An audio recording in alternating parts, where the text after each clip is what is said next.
The time has once again come for a stream. Welcome. Welcome, Alfred. Welcome, June. Glad to see you here. Oof. I still haven't really fixed my mic volume, unfortunately. I still haven't had the time. I think I know what the problem is. I think the problem is that I have, like, right here, I have a Focusrite Solo. My oh god, my desk is really messy. Even have this thing lying around for some reason. Anyhow, this means that my audio interface only has one input channel for the mic. But I have the Focusrite 1+2 drivers installed, meaning that it thinks that I have two channels. So it's like if you so it like halves my volume. It thinks like it mixes it down to mono still, but it thinks that it needs two inputs to reach the full volume. But oh well. I thought about getting like a preamp, so it would be a bit like, so I could like put it in between the audio interface and the mic, so I could turn the volume up that way, but those are too expensive, kind of. Attenuation, was that? What?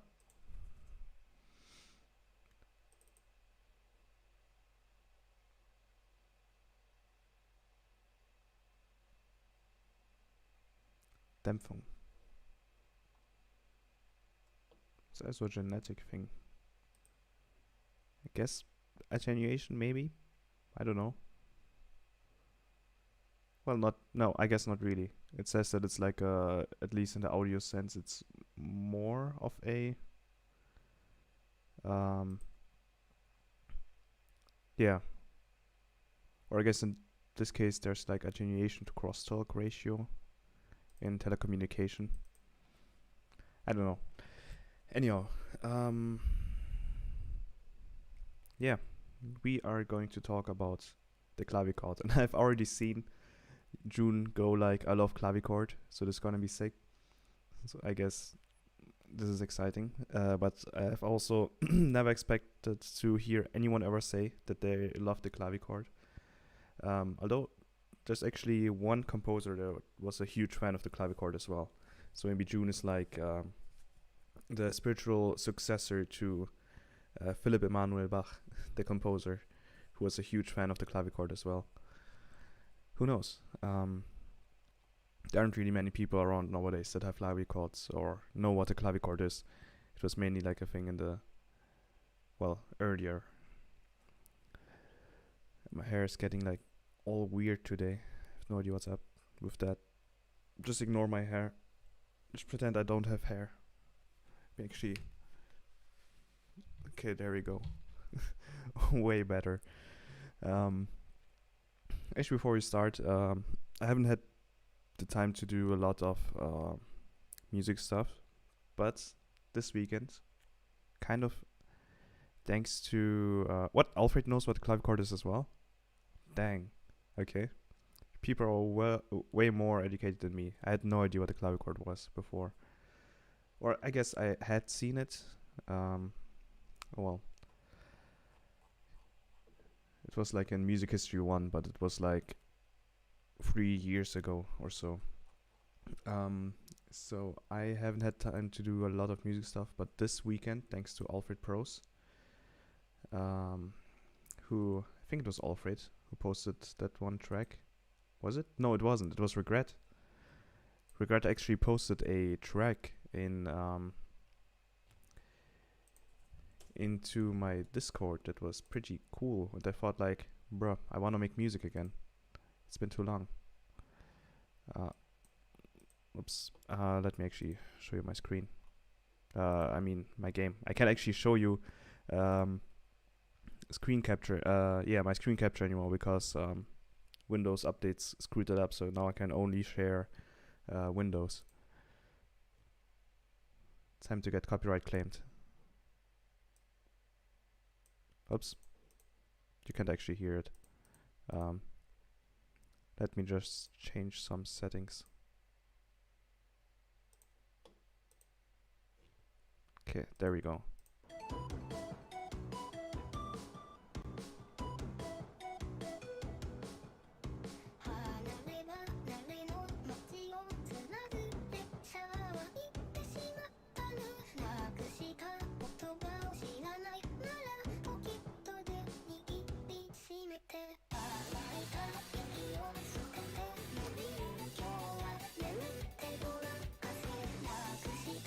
Oh yeah, copyright claim time.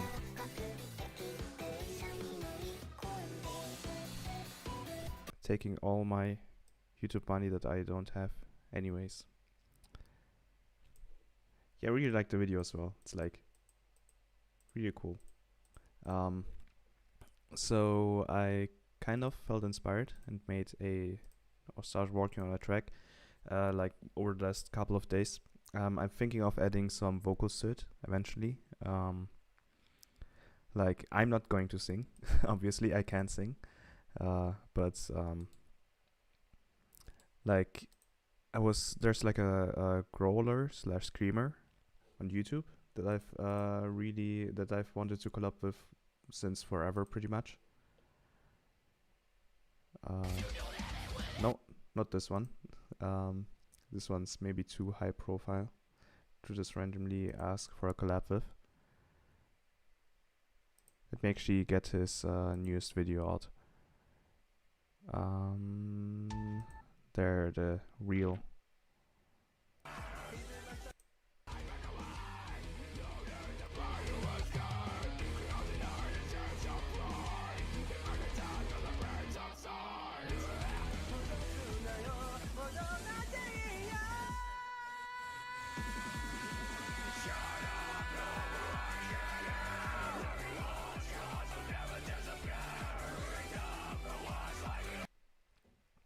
So yeah, they're a really good screamer and growler. So I wanted to collab with them since forever. And also I want to add some like regular vocals as well, and then try this weird like mix of growling plus normal melodic vocals on top of each other, which would probably be pretty interesting. But yeah, let me actually show you the draft.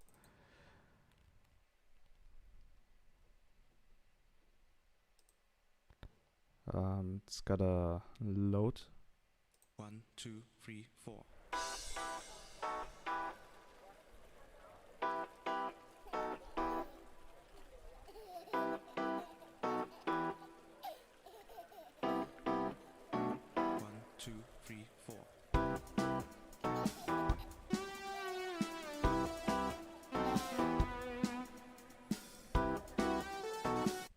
So the synth that you're hearing right now, that's just like rough draft, that's supposed to be replaced by some ad-lib vocals later on, or vocals in general.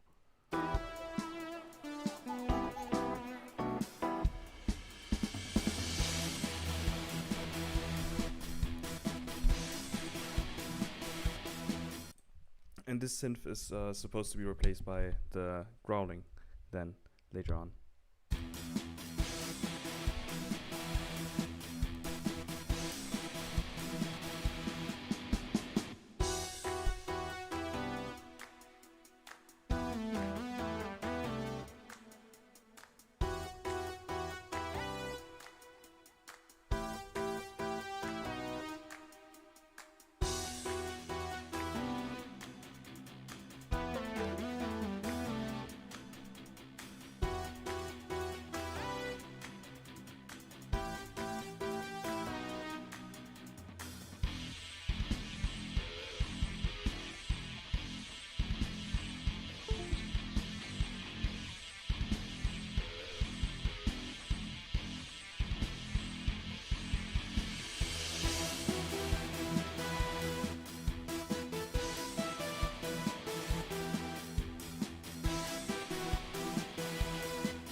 Then again, verse and again.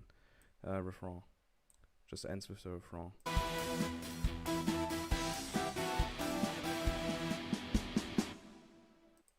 That would be the end of it. So it's pretty much the draft. The vocal part thingies, like the synths, which will be replaced by the vocals, are really rough because they are, well, just like random drafts that will be replaced anyways.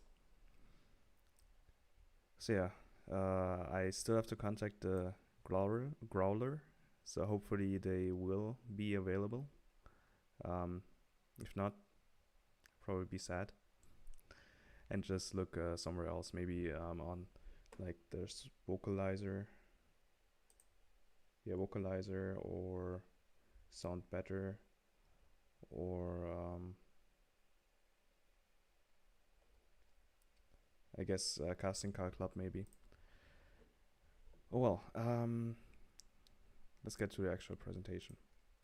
So on Monday, which is tomorrow, in exactly 22 hours, I will hold my presentation about, well, 4 specific instruments. The seminar is called European Music Instruments until 1800, or up to the 1800s, I guess. So 1800 is pretty much the cap. So we're going through many different kinds of instruments. We just started last week, pretty much, like for real. It was like keyboard instruments 1. So we had like the cembalo, virginal, spinet. Not 100% sure if that's their like proper, if those are the proper English names. I just hope they are. And like I'm pretty much together with someone else the very first presenter, so I almost had to rush it pretty much, this presentation. So I'm glad that I'm getting to practice it again here. I also practiced it yesterday with a friend of mine, so I think we'll be all good. The thing about this presentation is that it's especially like interactive, at least the middle part. Like I don't have much time to make it like properly educative, like pedagogically complicated, meaning like with tasks and stuff, even though I would have loved to. But I only have like 45 minutes, which is not a lot for 4 instruments. Though then again, I'm kind of not really concentrating much on the Clavichord und Lautenklavier, or lute piano, I guess would be the direct translation. Not lute, but lute, the instrument. I'll be mainly concentrating on the clavichord and to some degree the monochord, because it pretty much transitioned into the clavichord.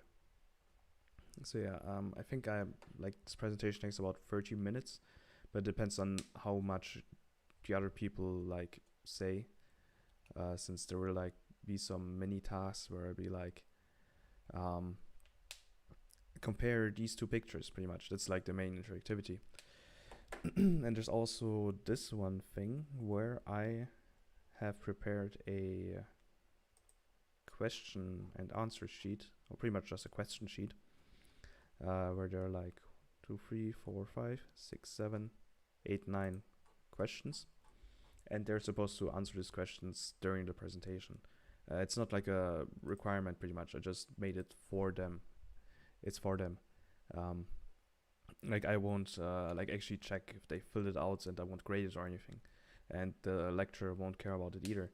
It's just for them, so they have like a cheat sheet about the clavichord.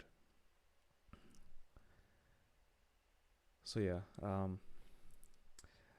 just notice people will probably think like, why the heck is he looking like this? People who join, who are really confused by about my hairdo, but oh well.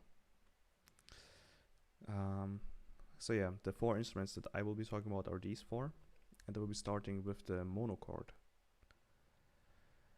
So I guess one problem is I actually need to, I think, put an image of it here, because the problem is that not everyone might be familiar with the term monochord, but might know what it is once they see the picture.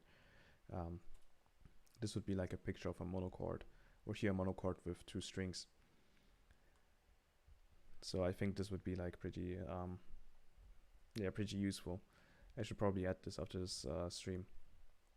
So yeah, the first question would be like this would be not like a proper question that I would be asking them like that they would have to answer. It'd be like a rhetorical question to some degree, I guess. Though the semantic meaning of rhetorical question isn't quite the one, isn't quite what I mean.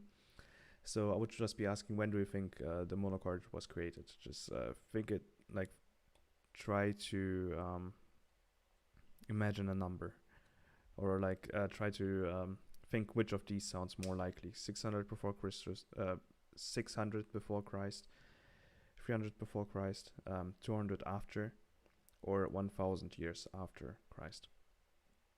1,000 Anno Domini, I guess. So I guess, and then I would just, well, show them the answer without them having to answer anything, since there's not much time. So I guess Alfred, and maybe June if you're still here. What do you think?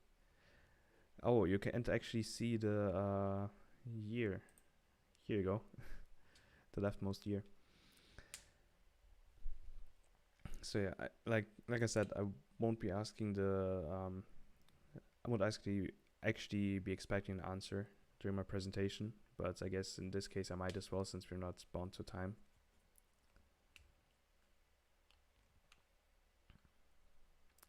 Oh, Patrick, what's up? You're currently trying to figure out when the monochord was invented. Like this thing here, I guess. So Alfred guessed it was in about like 1,000 after Christ's birth. It's actually said like that, 1,000 after Christ. I'm not sure. So yeah, we have 1 for 1,000. Let me actually show you what these years mean. Like, they aren't just chosen randomly, of course. Like, all of these have something to do with the monochord. They're just like important steps, or like not steps, important as like stations in monochord history. So 600 before Christ was actually the year that would be like the most correct when you are asked when the monochord was invented. Like, it's they say that Pythagoras invented the monochord around 600 before Christ. Euclid, you might know him as well. Like, Pythagoras and Euclid, they were like mathematician, like big Greek people, philosophers. Not sure, mainly I guess mathematicians. So Euclid wrote down an actual like description of the monochord, like a proper description of what it is. Though Pythagoras was still the one who invented the concept of the monochord, according to sources. Nicomachus of Gerasa used the term monochord for the first time in the book, his handbook of harmony, pretty much was its like English name. So he was the one who pretty much invented or like made up the term monochord, even though the Pythagoras and Euclid before him already invented the concept of the monochord, not necessarily the name. Guido von Arezzo, that's the one that you chose, Alfred. He was a pretty big musical theorist in the Middle Ages. He wrote a lot of important books, the Musica Incediatis, for example. So yeah, pretty important figure in the Middle Ages music theory spectrum. And people have said to some degree that he invented it, even though it was around before him. So it is understandable that people would think that he might have invented it, like back in the days, since he was like such a big figure in the music theory spectrum. But yeah, it was invented a lot, quite some time before him. So here's the actual monochord, or at least a picture of one, a drawing made by Praetorius. Praetorius was also a composer and music theorist who wrote the, what was it called? Syntagma Musicum, pretty much. And his second book is all about the musical instruments, which is, so this makes it a pretty important book for our seminar. So the monochord was mainly used as a teaching instrument, but also to some degree as a music instrument. Like it's not really a practical musical instrument to play. You pretty much had a I gotta like Google the description, the English translation of the word. Let me see. A dock? No. It's called a plank, I guess. A support thingy, crosspiece. Where you had such a thing below the string that you could move around, and was mainly used to demonstrate the intervals. So if you just played the string without moving this plank, this thingy, this piece, you would get like a normal note, the bass note pretty much. But if you were to move it in the middle of the monochord, you would get an octave. Or if you were to move it in a 3x4, if you were to separate the string as 3x4, you would get a fourth interval. So it was used just to show if you separate the string this way, then you get this interval, pretty much. So it mainly had like a wooden plank with a string like over it. Though later on they also used like proper, it's called like a box, pretty much, a proper box or cabinet for it. Oops, I messed up my screens. Okay, there we go. Yeah, pretty much. It's like a pretty big like thing in physics, especially like to show the physical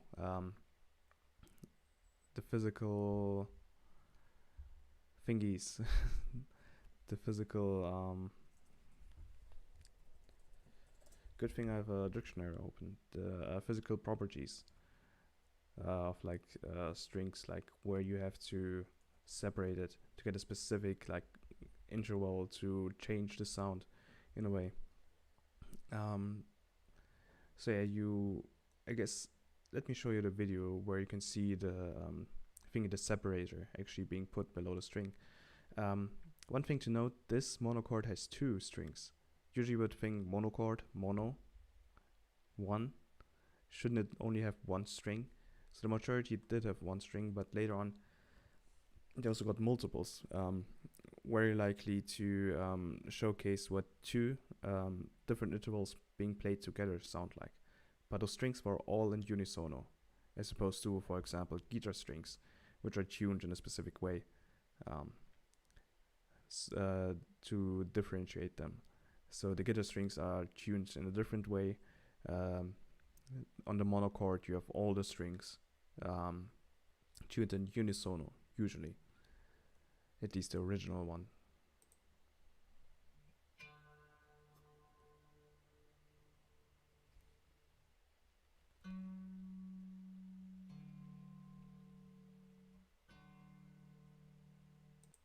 So here you have a major third, because they separated the strings in a 5x4. They used a 5x4 separation on this string with this separator. So yeah, and then eventually the monochord transitioned into another instrument, the clavichord.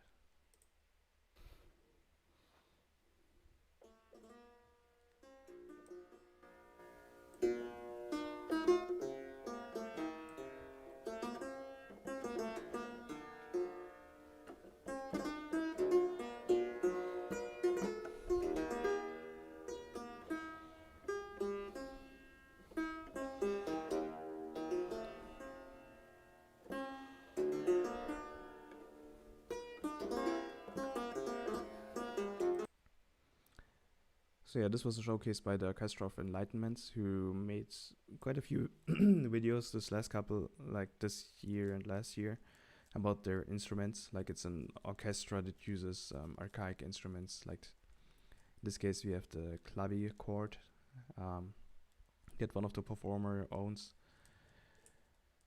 So as you can probably tell, it consists of a claviature. That's where the clavi in clavichord comes from.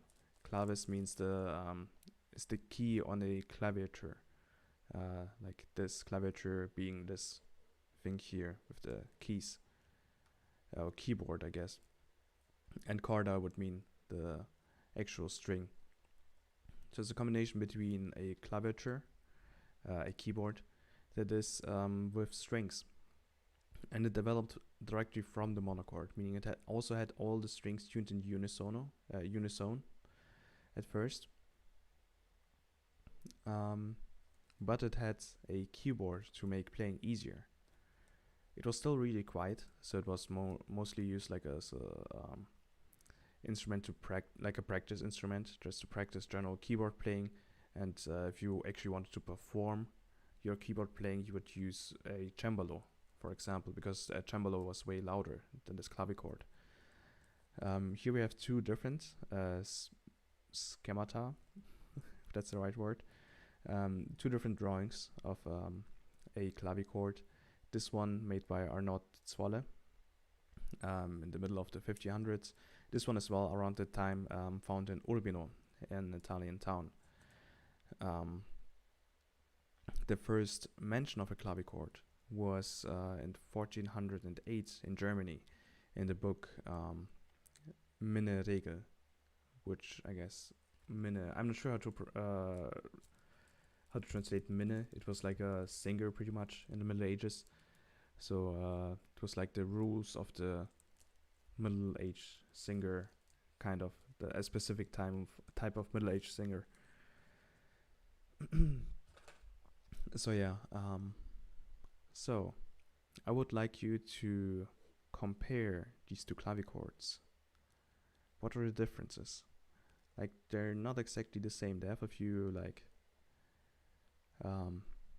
features about them that differentiate them from each other.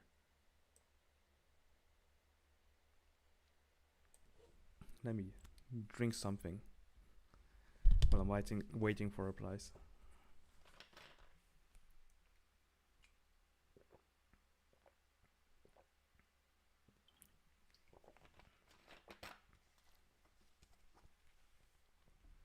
I guess this would be an example of the kind of interaction that would be like happening tomorrow, pretty much in class. Like me making them compare these different drawings. What one has more notes? Yep, exactly right. Like you can see over here, it has a few extra notes and it extends also further to the top.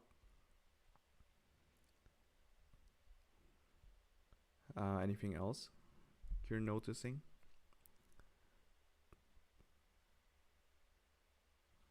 This was pretty much like 6 octaves big, while this one's more like 3.5. Or well, actually just only 3 octaves.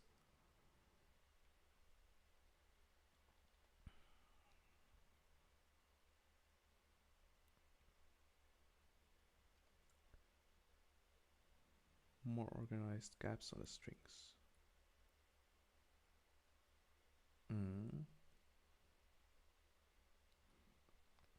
Also regarding strings, this one has more strings actually, which of course also correlates to there being more keys on this keyboard. But an interesting feature about this one is that it has more unfretted keys. So let me tell you about the concept of fretted and unfretted keys. So fretted means that there are multiple keys are assigned to one string. Like here, you can see the diagram of Arnaud Zwolle's clavichord. Like you have 4 to 3 keys on one string, with 9 strings being there in total. Actually, I never counted if this is actually true. 2, 3, 4, 5, 6, 7, 8, 9. For some reason, I'm counting 10 strings, 10 like string pairs, but well, whatever. Um, so this means that you can't play some notes at the same time because they occupy the same strings. So you can't play these two notes at the same time and have them actually like have the clavichord actually play two different notes because they are hitting the same string. I then can't play the C or the B. So as you can see here, there's like three keys hitting one string. So if you play one of the keys, you can't play the other ones properly. So this is what is called fretted. And unfretted would mean that there's one key per string, like in the bass section of this clavichord. So yeah, these are like the main points, interesting points between these two clavichords. Oh yeah, I guess an interesting thing bit about the mechanic. You might know the cembalo or the forte piano, which came later, like our modern piano pretty much. If you hit the key, it would hit the string, or in the case of the cembalo, it would pluck the string, and then it would just leave the string alone and let it like vibrate freely. In this case, the this contact point actually stays on the string. So it doesn't actually, as opposed to the cembalo or the forte piano, doesn't actually let the string vibrate freely. Instead, sticks to the string. It's like pressing your finger on a key on a string on a guitar, pretty much. It still makes a sound, but the sound is different than if you were to actually strum the string. So this was the 15th century, pretty much the beginning of the clavichord, and now we're getting to the 16th century. So I would like you to compare these two clavichords. This is a reconstruction of the one from Urbino, which I showed over here, the bottom one. And this is might also be a reconstruction from a 16th century clavichord. Like we are getting to there's like some development happening, pretty much.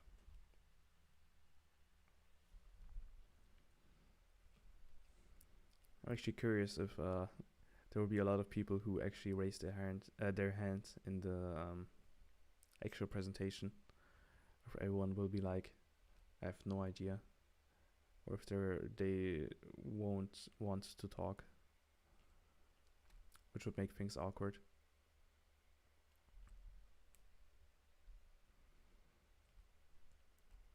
Like for example, if you look at the keyboard placement in relation to the actual like corpus or the box.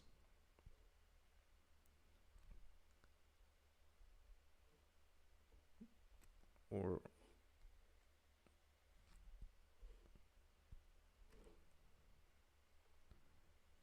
let's see. On the right, the wood is less bent than the left.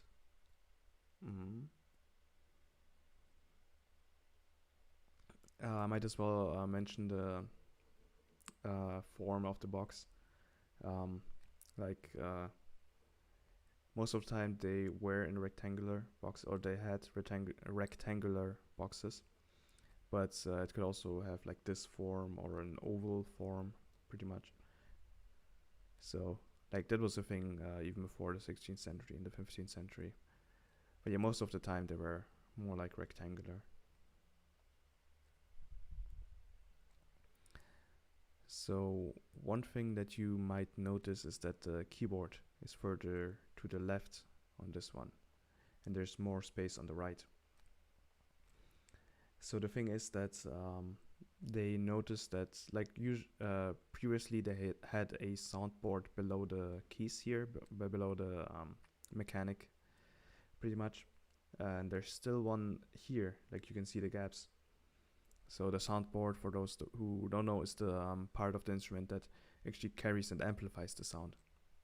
Like in an acoustic guitar, you would have the like guitar body with the hole in the middle, being the one responsible for the like resonance carrying, pretty much. So yeah, they figured out like having the soundboard below the keys wouldn't really, or below the mechanics, doesn't really help that much.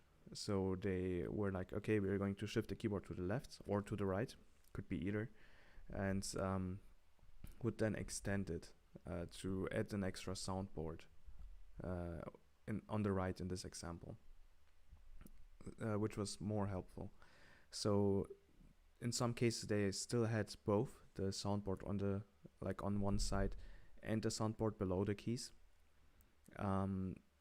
Though especially later on they abandoned the soundboard below the keys because it wasn't really helpful. But it was more like in the 17th century. So to some degree they still had both soundboards. Also, one thing is that the strings actually have separators here on the right. Oh yeah, you can't actually see my mouse, I just noticed. But yeah, on the right they have a like these string thingies. Let me see if I can just like activate my mouse. Oh no, I actually have it on. Can you see my mouse? I can't see it on my screen for some reason. So yeah, we have these separators that actually influence how long the strings were. So before we had all the strings tuned in unison, and now suddenly we have like strings of different length. Like here the bass section, the middle section, and the treble section, pretty much. So we had 3 different kinds of string lengths, and they weren't unison anymore. Oh, rip mouse. It's too bad. Like it is activated, that it's supposed to record my mouse, but it doesn't. Oh well. But yeah, so it kind of drifted away even more from the original monochord, which had all the strings tuned in unison if it had multiple strings. This made it like more convenient for the mechanic, because it didn't have like since the string length was more differentiated, especially for the bass keys, it was like they had a nicer sound to them. And the mechanic didn't have to be as crooked anymore. It wasn't quite as awkward. Like over here, you could see how it was like bent all the way over here to the left, and it's more straight here in comparison. It also has more strings than the Urbino one. One of the reasons is that instead of just 4 keys, these 4 keys being unfretted, it had a whole unfretted octave of bass keys. All the other keys were still fretted though. Here's now the picture from the Syntagma Musica by Praetorius. We can again see clavichords, and here, spoiler, a clavicitherium. That doesn't have anything to do with clavichords, but it's still in the same picture. So you can see how, like, here's the original clavichord pretty much from the 15th century, the model. Then you have these number 3 and number 2 with the keyboard shifted more to the side and with a soundboard on one side.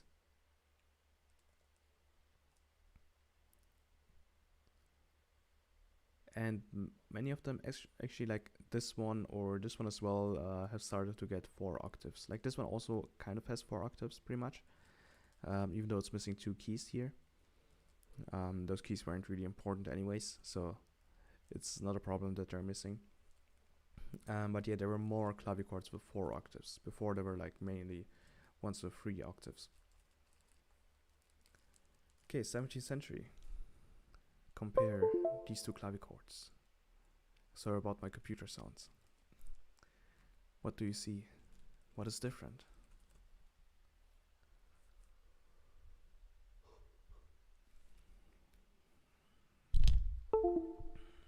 Oh, Terrence, what's up? So, program was the one who I've actually practiced this with yesterday. So, he's a special guest. He already knows all about the clavichord.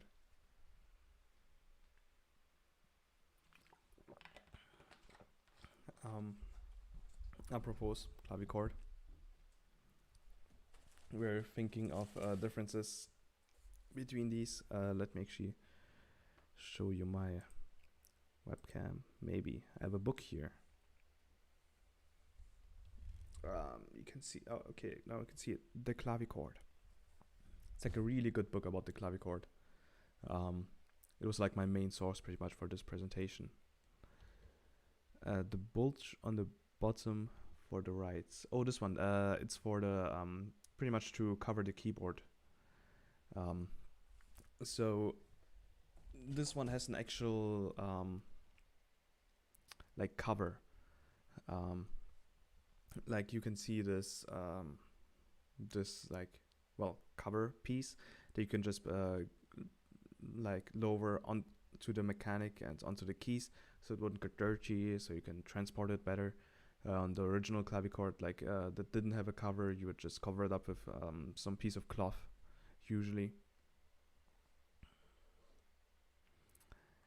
Program big brain, big clavichord brain. So it just like you would lower the top cover and like put this bulge cover up pretty much, and then you would have covered the clavichord completely.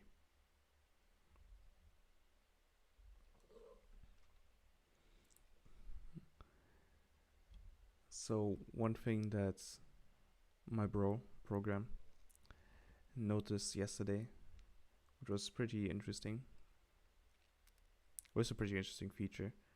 Actually, it's like a combination of multiple interesting features that kind of interconnect.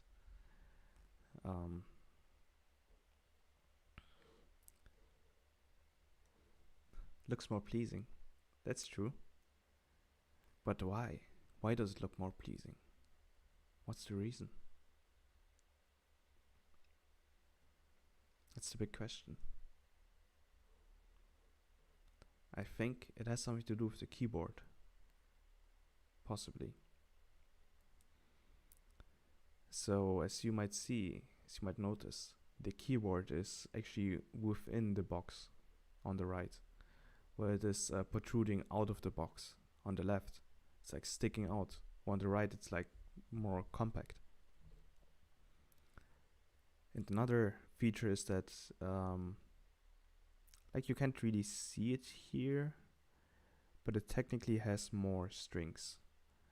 But it's like not really easy to notice. It looks like they have about the same amount of strings. So one thing that happens with the newer clavichords in the 17th century is that they started to become unfretted. Unfretted, as I mentioned, means that each of the keys has their own string, instead of one string having multiple keys.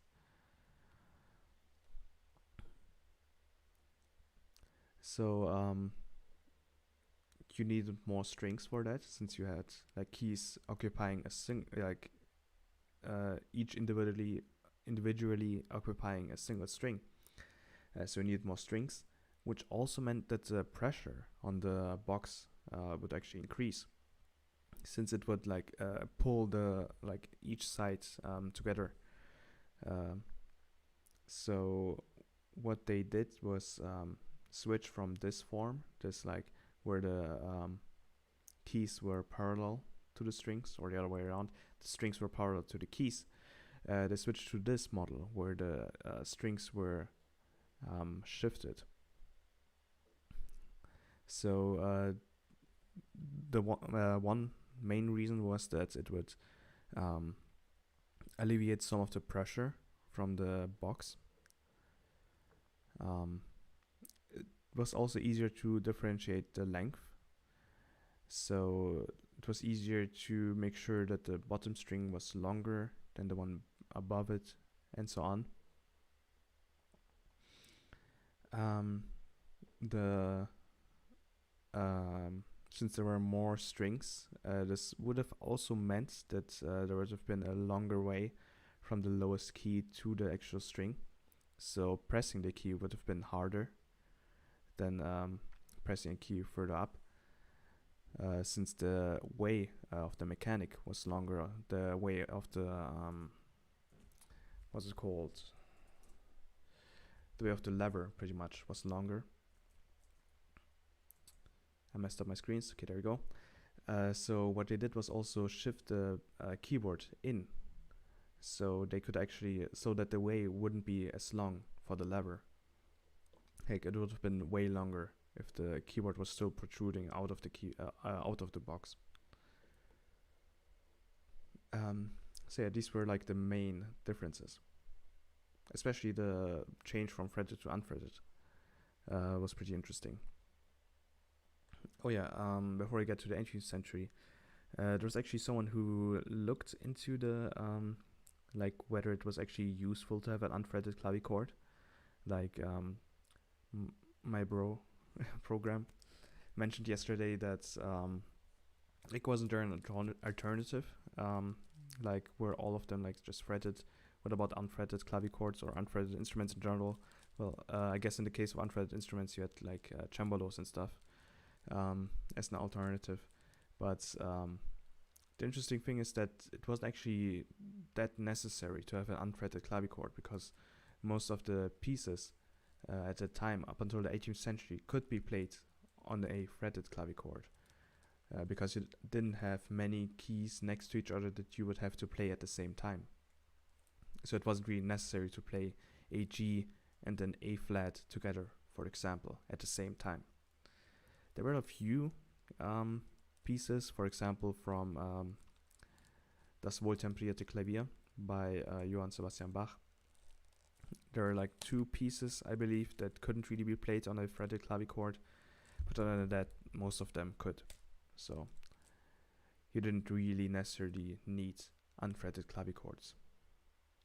Around the 17th century was also the time when they started abolishing the soundboard below the levers and just putting it on the right side, because it didn't really help that much for the sound. And now we get to the 18th century, where things get way more crazy. As you can see, we technically had clavichords with pedals, or at least drawings of clavichords with pedals before the 18th century. I think there was actually already one in the 16th century. But this was around the time when clavichord builders were getting more prominent. Like up until the 17th century, it was just maybe some organ makers that sometimes made like clavichords as a side job, or random carpenters who made clavichords. So no like prominent instrument builders, or like there weren't any prominent instrument builders that specialized on the clavichord, which changed in the 18th century. Like especially in Germany, there was a big trend about clavichords, and so big instrument builder families like Silbermann, or I think Haas was one, popped up, who started to build more complicated and more expensive clavichords. Before that, clavichords were like the main thing about clavichords was that they were easy to transport and they were cheap, so you could just get them, practice your piano on them without having to actually get a proper piano, or a proper cembalo rather. The piano popped up later, so it was mostly the cembalo. But then you had in the 18th century people building clavichords with multiple manuals. The manuals being like multiple claviatures, multiple keyboards. Like as you can see here, they have 2 keyboards. And you also had these foot pedals as well, so you could pretty much practice playing organ on them. And they also started getting actual frames here, like with the feet. On the right side, you had actual like support on them, like with feet and everything. Before that, you just had these thingies, these boxes that you just put on your table without any extra feet on them. They're also rather small. Like, show you, like this one, the top one was just 80 centimeters big, so below 1 meter. This one on the right was 1 meter 20 big, and then suddenly you had these monsters in the 18th century. They also, like, not all clavichords looked like as simple as the ones that I showed here. Like they weren't all just gray. You also had these colorful ones that were found in the 18th century with like proper, like actual, like pictures on them, like on the cover especially, or on the sides in the case of the bottom left one.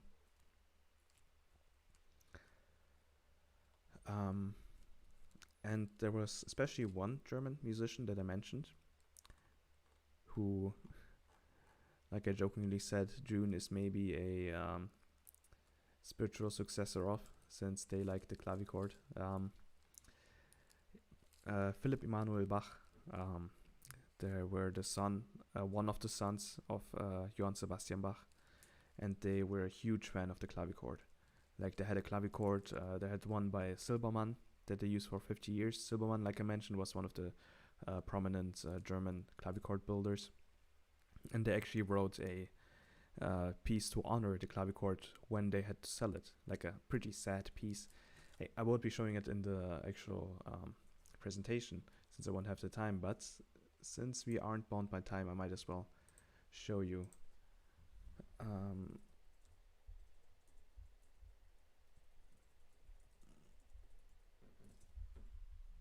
Abschied vom Silbermannschen Klavier. Farewell to the Silberman's piano. Pretty much, it's pretty much its name.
So a pretty sad piece, pretty much.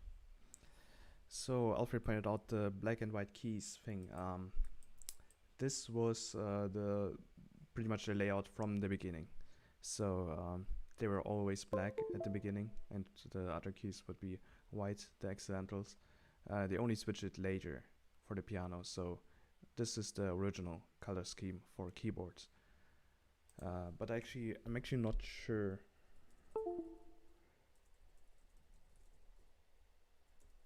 why they switched it.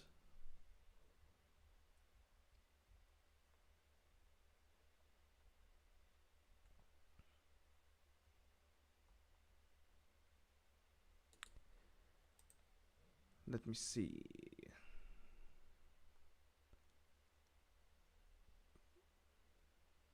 Why this happens is not well understood. Okay, but because visually the color white stands out white, while the color black recedes into the background, the reason is said to be because making the halftone keys that stick out black presents an image of stability to the eye. Also, it is said that as pianos became more widely used, a brighter keyboard was simply more preferable. Oh well. So usually they back then they all had this color scheme, and they just changed it later.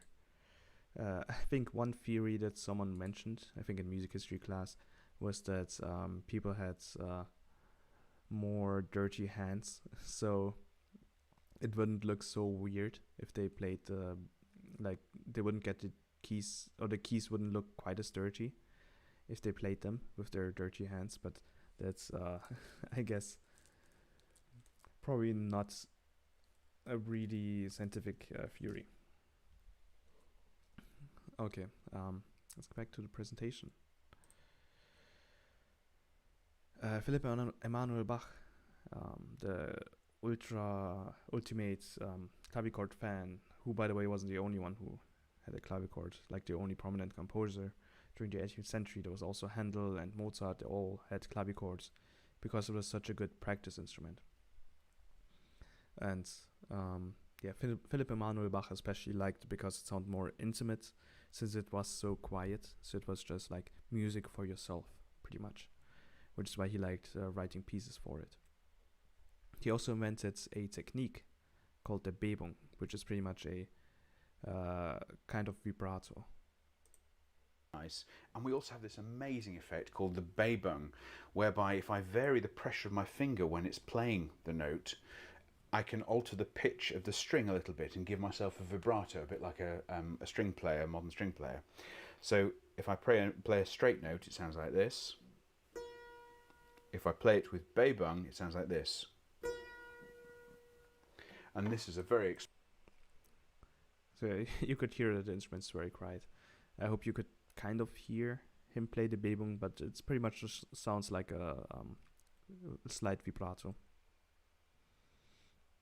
Oh yeah, I mentioned this book, already showed it, The Clavichord by Bernard Brauchli, which is like a really good book on the history of the clavichord, if you would like to read more about it. And yeah, then at this point I would very likely send people into breakout rooms in Zoom, so they could compare their answers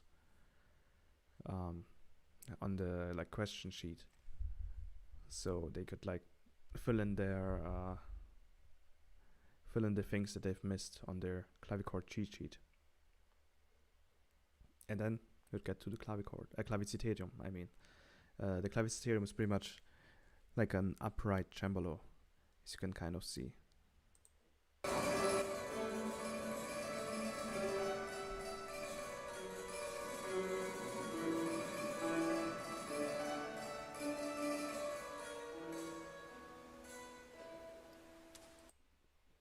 See, this was what a claviciterium is. Yeah, like I said, it's like an upright cembalo, pretty much. It came up at around the 15th century, so around the same time as the clavichord. An interesting thing is that since it's upright, it can't just rely on gravity to pull the mechanic back. Like if you were to press a key on a piano, or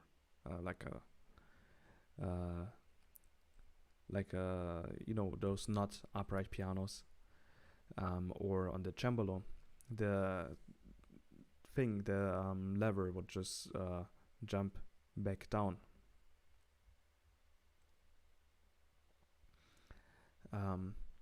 But in this case it couldn't, because it was upright, so it would have to be pulled back.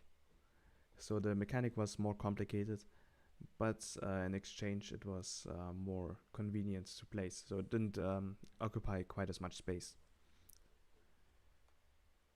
And the especially interesting thing about the claviciterium is that there's an instrument from the 1480s that's still preserved, and it's pretty much the oldest still preserved keyboard instrument with strings today.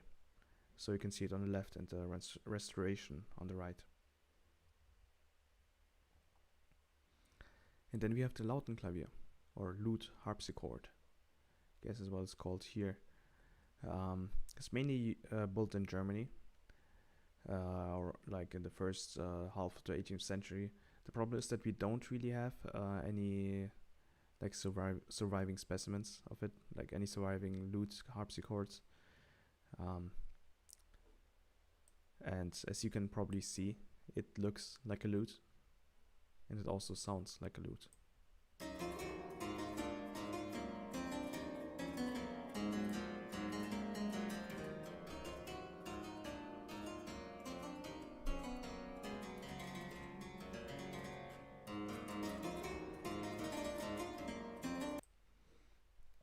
and so on. But yeah, we don't have any surviving specimens, so there were like this model was built following some descriptions of it. We only have descriptions of the lute harpsichord, so it might have not looked exactly like this. But yeah. And yeah, that would be pretty much it. These would be my sources. There aren't really that many. Like the main source on the clavichord was just this book that I showed you.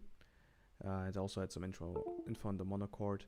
And the problem is that, especially on the lute harpsichord, there's only found like one book with one page. So I had like one page of information on the lute harpsichord. And well, a couple of pages on the clavicitherium. So yeah, if you want to learn more about these instruments, then yeah, you can check out these sources. Phew, we are done. I think like my impression is that if I'm able to somehow hold a presentation in English, even though I've written it in German, then that means that I have a good enough grasp on the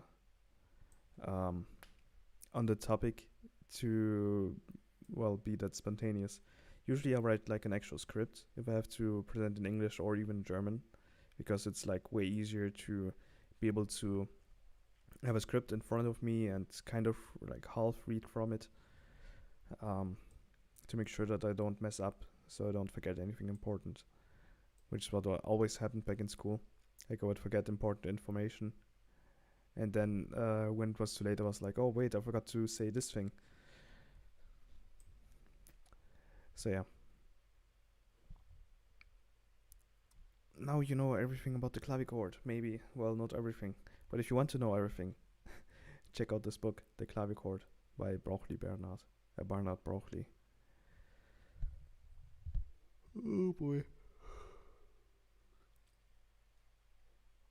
Now I'm hungry.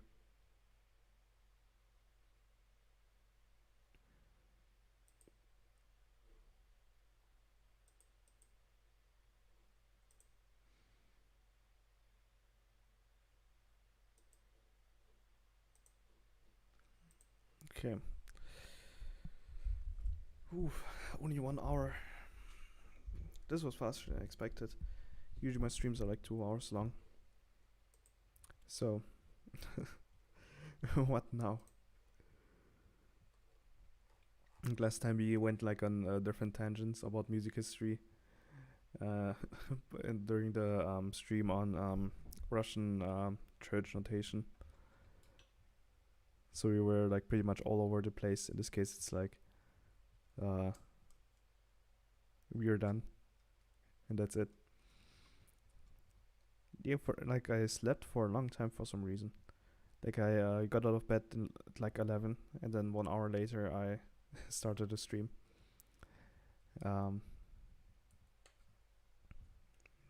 So yeah.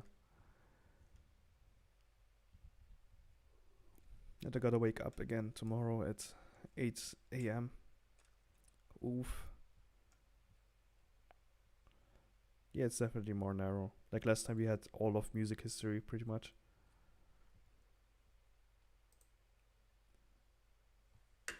Oh wait, I need to mess up my hair again. Oh god, it looks terrible.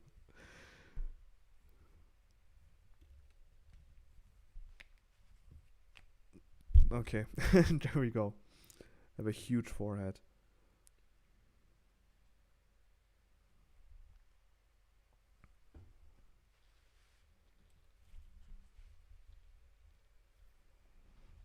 Okay.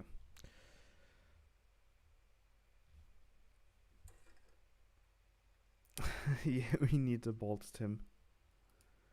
Oof.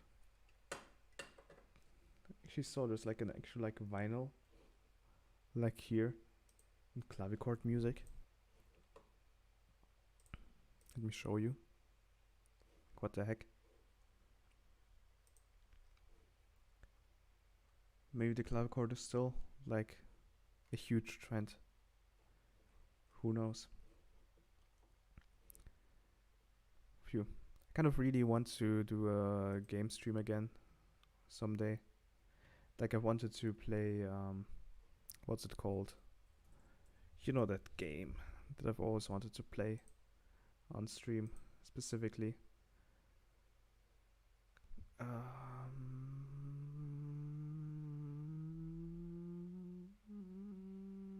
It's not even on my wish list on Steam. It's like that one 90s PC internet game. Oh, actually, I almost forgot. I need to show you the best thing when I'm here.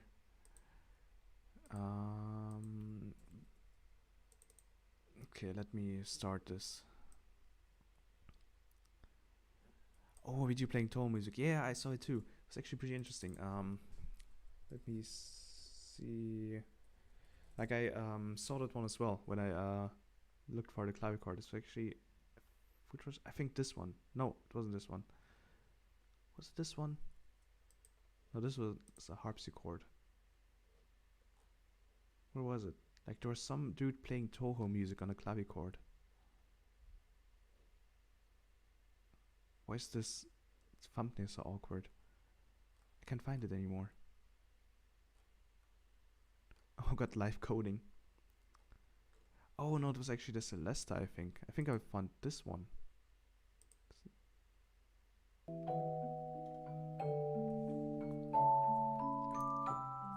Making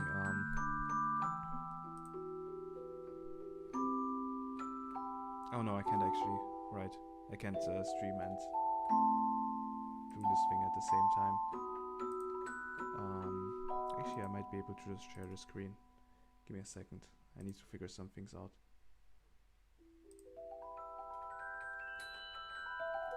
Let's see.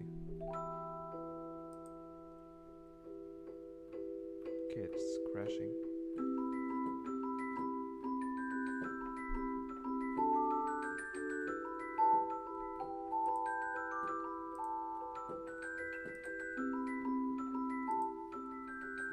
Okay, I need 2 webcams for this to work.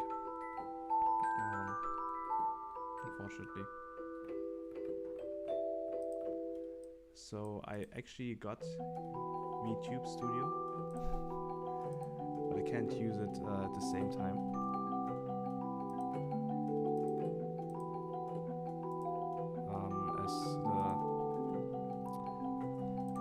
Okay, let me actually turn this off. Let's see, where is it? Give me VTube Studio. It's actually not here.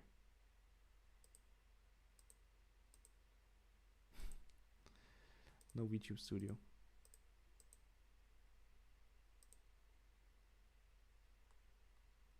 Oh, there it is. Okay. So I actually got VTube Studio. The problem is that I can't actually like use the camera here because Streamlabs is currently using my camera.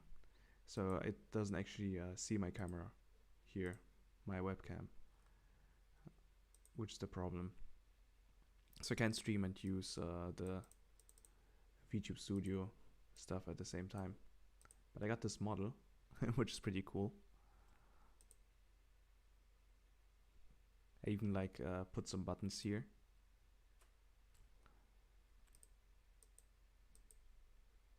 Up. Stuck. Oh, okay, there we go. Just had to shut it, press the same thing again.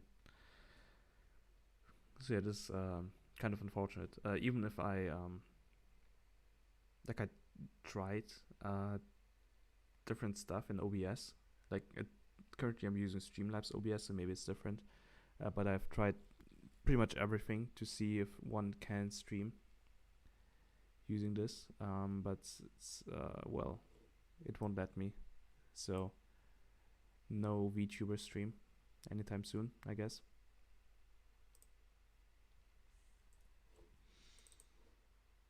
unfortunately.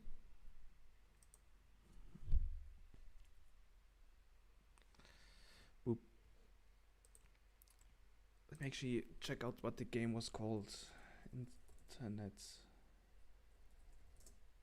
They were like Internet Police. Hypno OS. Hypnospace Outlaw. That's what it was called. I wanted to play this one since forever.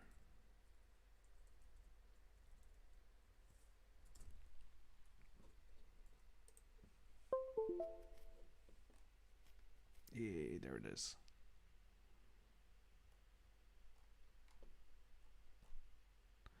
He did get another new update. Like I think about 1 year ago, it got a huge update. Where's the update history? Won't actually show me.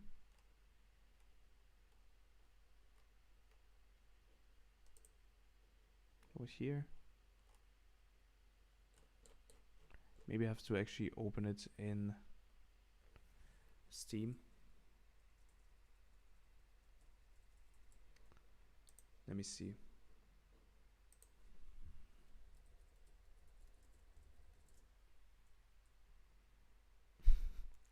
Thanks, Alfred.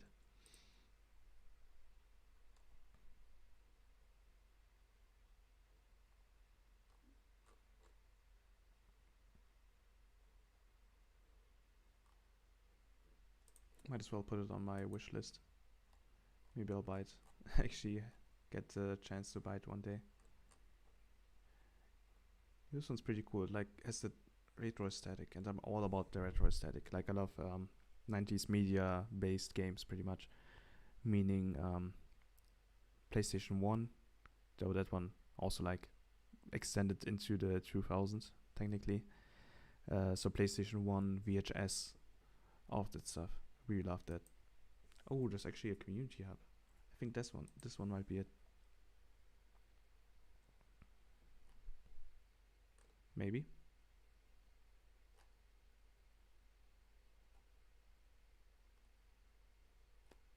Guides.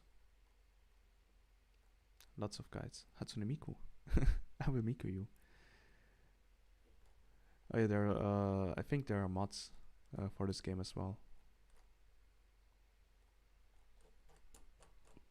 I actually can't find the news. Oh, there. Okay, there we go. So here, okay, new version. Modding updates.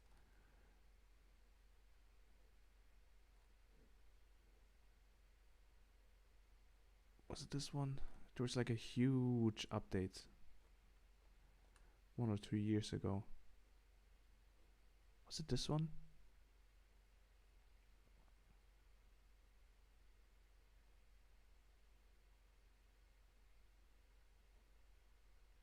No, this one was just fixes, but there was like a huge like update. What the heck is this? Hypnospace Plus. Yeah, this one was it. It came in August of last year, and like it added so much new stuff, 60 plus new pages. Like back then I was like, okay, no better time than now to check out this game.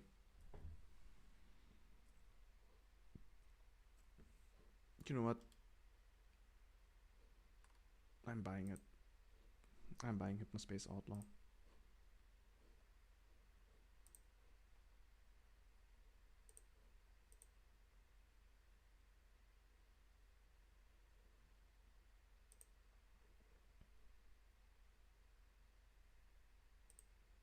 It takes like 2 minutes to install it.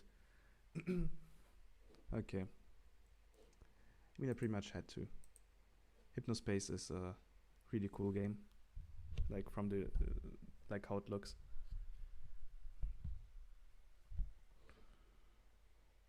Yeah, live purchase. You can't actually see me purchasing it since I did it in my like Steam like client, Steam app, and you're currently seeing the browser. So no worries, I have actually bought it. So yeah, I really wish I fixed that mic thing before. Like I said, it's actually I might as well show you. Let me open up Audacity and show you what the heck is happening.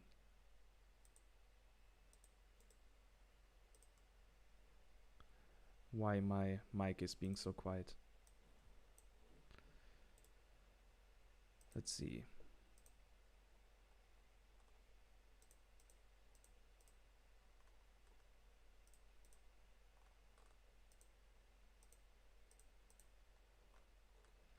It always takes a while until Streamlabs actually knows that I've opened up a new window that it may want to capture.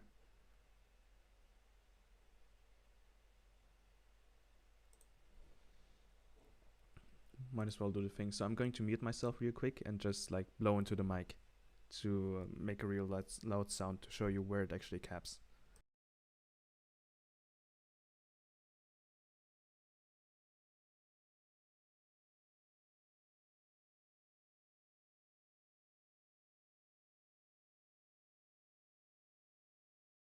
Okay, it would have really sucked if I had forgotten to mute my mic, but I didn't. So, okay, now let me see if I can actually show you. Nope, it won't for some reason. Okay, there we go. Audacity. So as you can now see, it actually caps in the middle at 0.5 instead of 1.0. So it's like half as loud as it should be.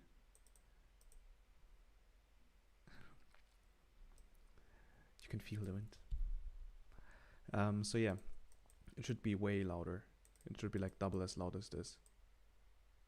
So it thinks I should have like two sound sources that should be added together. But I only have one sound source since I have a like Focusrite mono solo, which only has one mic in instead of a Focusrite double thingy where you can mix it down to mono. So kind of sucks. I have to fix my driver stuff. Like you can see up here, it's using the analog 1+2 drivers instead of the solo drivers. So yeah, I need to fix driver stuff.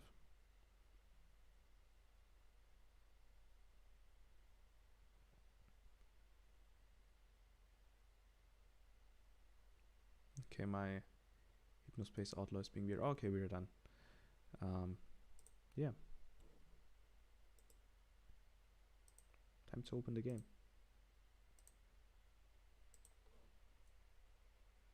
For some reason, me opening Windows has gotten slow as well. I think Windows Update might be at fault.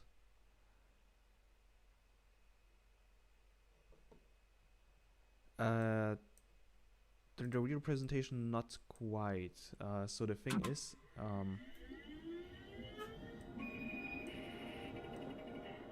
give me a second.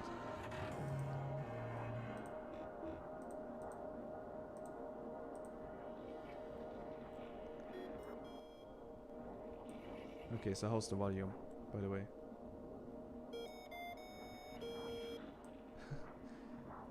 Weird sounds, okay.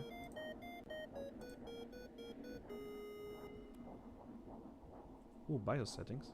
Sure. Might as well. So, the thing is that Zoom automatically, makes quiet voices louder. So if you're far away from the mic, for example, it just bumps the volume up.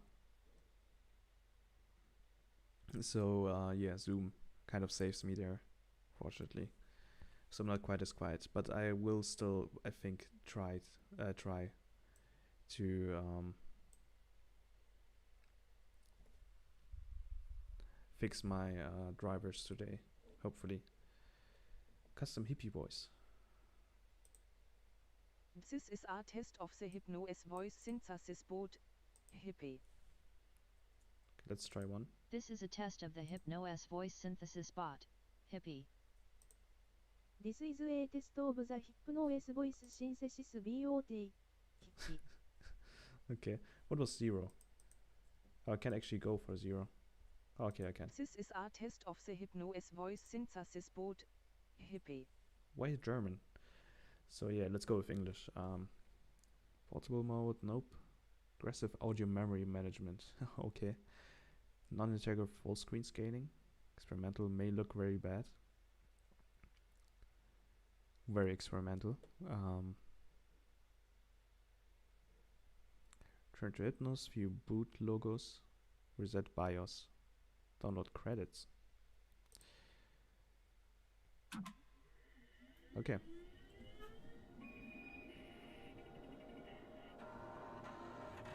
How's the volume?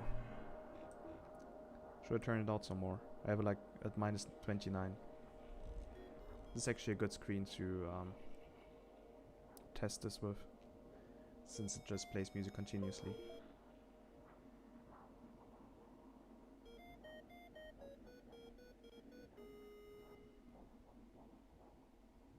Where's the music playing in the first place? A bit weird.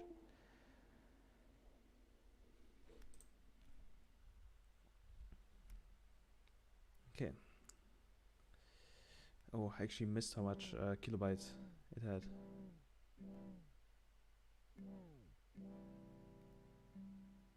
What's up with the music? You can turn it off as well and go into device settings from here.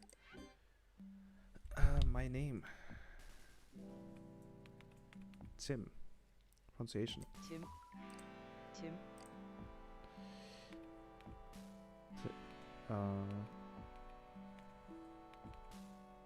Team. Team. Team. That's like kind of Russian. Tim. Tim. Yeah, pretty much Tim. I guess it's good enough.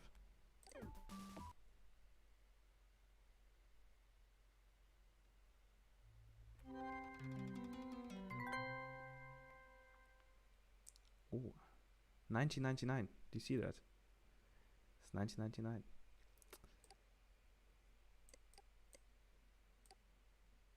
Ooh. Ooh.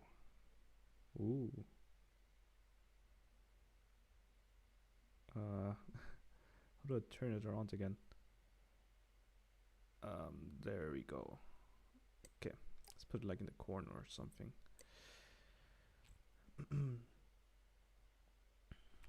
Yeah, the aesthetic's really cool.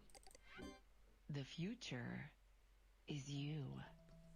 Me? Your passion. Your My passion. imagination. My imagination. Your hard work. Hard work. And now, with the help of Hypnospace, you have the tools and the time to make it a reality. Witness the dawning of a new world, where sleep time is no longer downtime. It's where the future is built. Look at those A dances. future built by you. Hypnospace. Future built by me. Welcome to Hypnospace Patrol Department Enforcer Training. This totally sounds like, even with the audio quality, totally sounds like something from the 90s or the early 2000s.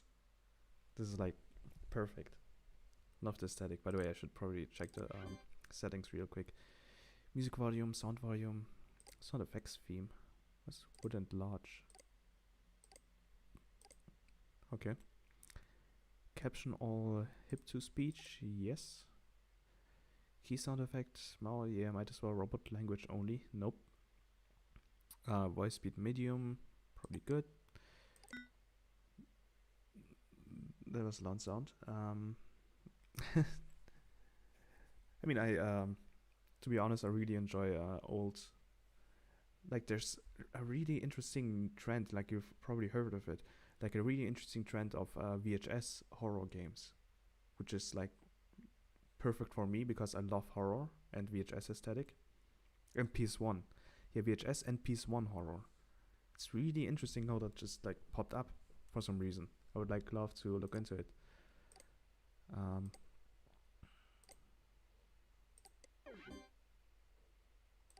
Olvin, hello, Aloy, eggplant,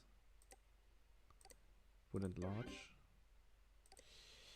This one looks weird. Let's go for eggplant.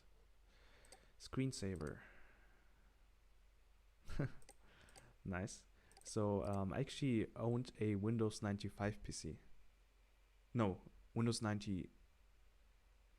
No, it was Windows 95, I believe. So this is like really, you know, reminiscent of that. Oozle. Oh no, this one's weird. Oozle drip. So we don't actually have a maze for some reason. So I used to have the maze screensaver where you would see someone go through a maze. It was pretty cool. Let's go for bricklayer. Display size. Oh no, oh no, oh no, what have I done? Oh no. Oh, thank God. Oh, this was weird.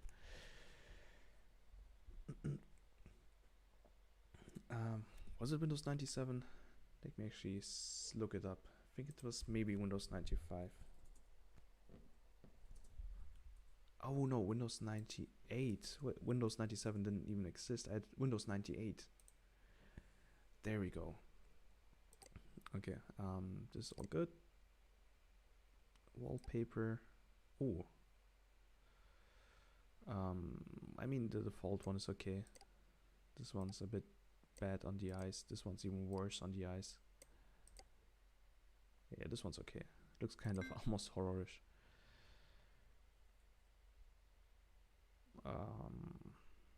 I will leave this alone for now. Oh, mouse trail. Oh yeah, I had like a mouse trail thing installed my Windows, not installed, there was an option on my Windows 98 PC to have curve out the mouse trail as well. Let's go to 100. 0. Actually, I need to apply it first. Oh god, look at this. This is terrible. Let's go for 0 actually, I don't really like the mouse trail. Cursive theme. Dark. That's a bit hard to see. Classic. Wait, what's the... Okay, classic is just plain white. Put it large. Oh no, this one's weird. Let's go for classic. 12-hour time. Nope. We need 24-hour time. Because we are in Europe. Pin hut. Yep. Big hut mode. Don't need it. Pizzas. What is it called pizzas anyways? Okay, let's actually begin the training. Hello Tim. Oh, hello. Thank you for volunteering to help keep our wonderful community of Hypnospace citizens safe. got you. HypnoS Enforcer Edition is different from the standard version of HypnoS in several key areas. This tutorial will guide you through everything you need to know to best serve your fellow Hypnospace citizens and earn HypnoCoin along the way. Let's do this. Okay, let's start with the first one. Using HypnoS. Direct your attention to the top of your desktop, and you'll notice the HypnoS info bar. From left to right, this handy toolkit features quick access to the settings menu, Oh no. the quick switcher, the application menu, the current date and time, your HypnoCoin balance, the restart and log off buttons. Make sure to click the log off button to save your progress and safely exit HypnoS. the info bar may be repositioned anywhere along the top or bottom of your desktop.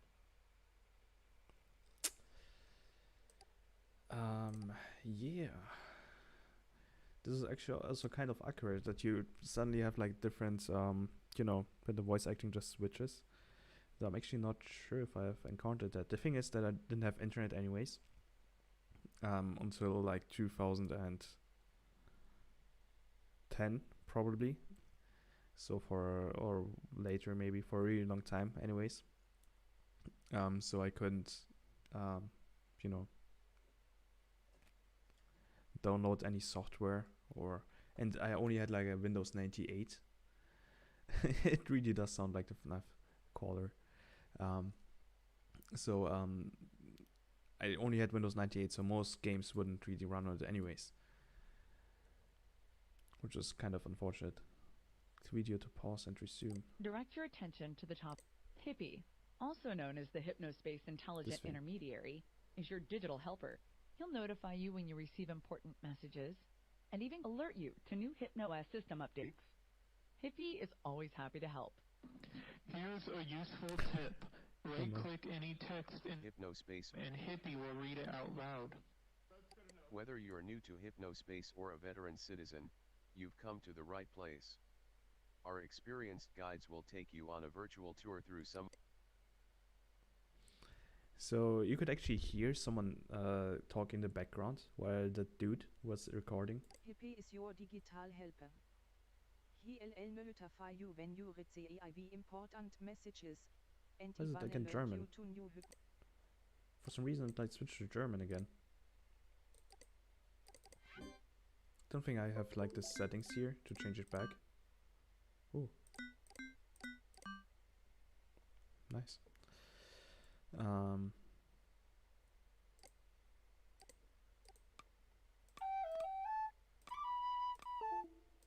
Okay, no, let's stick to the default one.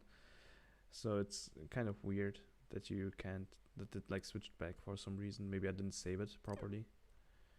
Oh well. Thank you for volunteering to help keep our... Chime is an easy way to remember the 5 types of violations that we'd like enforcers to keep an eye out for. C stands for content infringement. H is for harassment. I for illegal activity. M for malicious software. And E is for extra-legal commerce. Find more information in the HSPD handbook. HSPD handbook. So Thank you for volunteering. The HSPD Enforcer Dashboard is a special secure program that only our volunteer enforcers have access to. The inbox allows you to receive messages from MerchantSoft, Hypnospace, or HSPD dispatch agents. You may also receive automated communications from Hypnospace pages. Some messages come with files attached. Attached files will appear at the top of the Downloading message and illegal look like content. this. Attached files will be downloaded to your HypnoS download manager. nice legal content. Some like skeleton smoking weed. Oh boy. Okay. The Cases tab opens as a database of all cases you've accepted. Most of your time will be spent on cases assigned to you by an HSPD dispatch agent. Cases are generated in response to complaints from Hypnospace citizens or leads from the Hypnospace security team. Once a violation has been found, the offending citizen's name will be listed here. Click to jump to the page where the violation was removed from. Once all reported Note to violations intern. have been found in a case, you may close it by clicking the Close Case button. Upon closing a case, you will earn a bonus payout of 5 HypnoCoin per violation reported. Okay.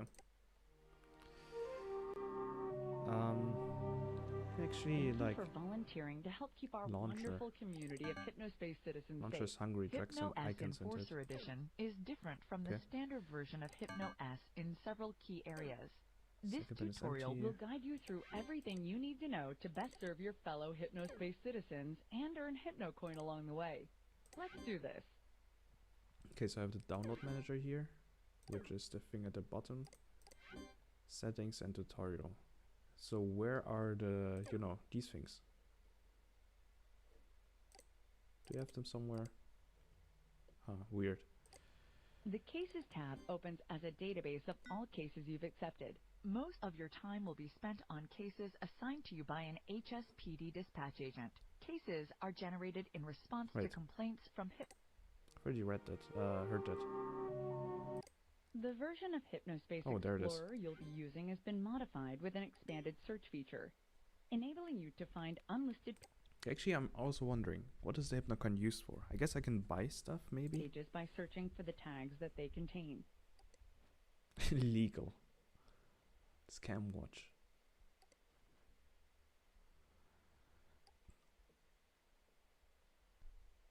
Use the stamp system to keep track of which pages you visited. View the stamped page list to revisit your stamped pages. Oh, interesting. Hypnospace's citizens place the pages they've built in our themed zone communities. You will be given search and browsing access to zones only if you've been assigned them by a dispatch agent. Your assigned zones will be listed in the HSPD Zone Access Hub. To return to the Zone Access Hub at any time, click this icon or use this keyboard shortcut. Okay. The Citizen Data dialog will show a citizen's name, age, place of residence, as well as the unique ID number for the Hypnospace headband unit they're using. This information is only visible to HSPD enforcers or Hypnospace security team members and may not be shared. Access the Citizen Data dialog by clicking this button in Hypnospace Explorer, this button next to the message sender in your inbox, or here in the File Manager.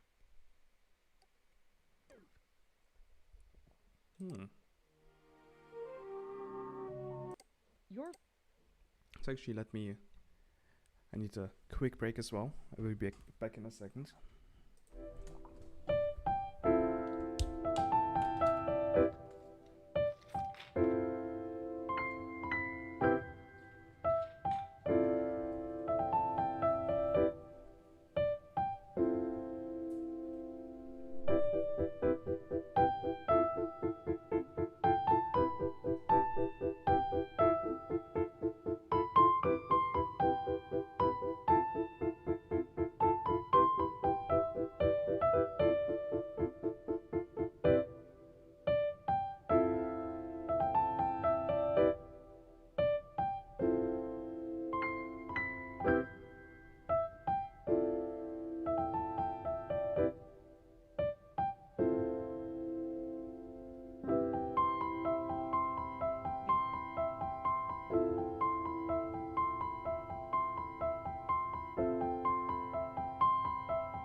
I'm back as well. Yeah, I think I guess after the stream I'll change the title to something like add a random Hypnospace OS let's play to it. But well, Our version of Hypnospace Explorer has also been modified to include an enforcement tool. If you spot text or images that appear to be in violation of Chime, first click on the enforcement tool. Once the toolbar appears, select which Chime law has been violated. You may also press the numbers 1 through 5 on your keyboard to quickly select a law. The law. After that, click on the offending content to report it. If a citizen's content is found to be in violation, they will accrue violation points, and you'll be rewarded with HypnoCoin. Nice. I will be rich. If a citizen has accrued 4 or more violation points, their account will become flaggable. Click the flag button at the top of any of the citizens' pages to alert Merchant Soft security team, and they'll promptly review the case to determine if further disciplinary action is necessary. Because you may be asked to report citizens engaged in harmful, malicious, or illegal activity, your former account will be temporarily deactivated.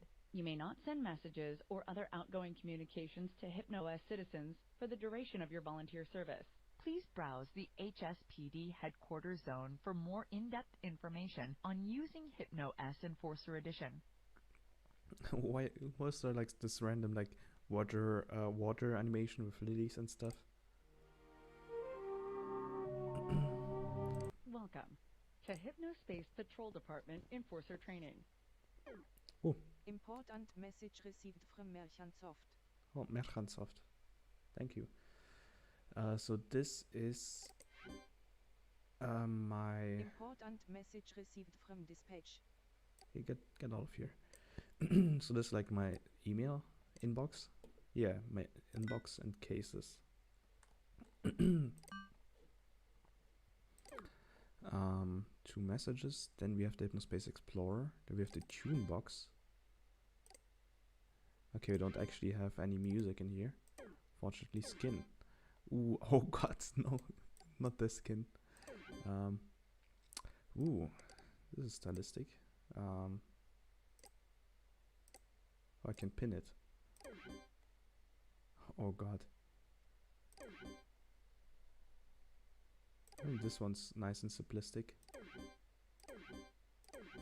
I guess these ones are just different colors. Let's just go with this one. So there were actually like this media. Yeah, I'm pretty much police, I guess. So this thing, these skins, I think they were like actual like Windows Media Player skins. Like old ones. Oh yeah. Oh yeah. Let me actually show you what I'm talking about. Yeah, there you go. Like these skins back in the days. I don't think I really had those, but I mean, yeah, they were like kind of a trend back then. You even have like one of those hats, those weird hats. So yeah, those were the days. Okay, yeah, we don't have any music. What is the sticky notes? Hi. I guess in case I need to write something down, I have this. Okay, and if I double click it, it actually deletes it. Okay. Oh, there's another one. How do I delete them? Guess. Oh, okay, like this. Okay.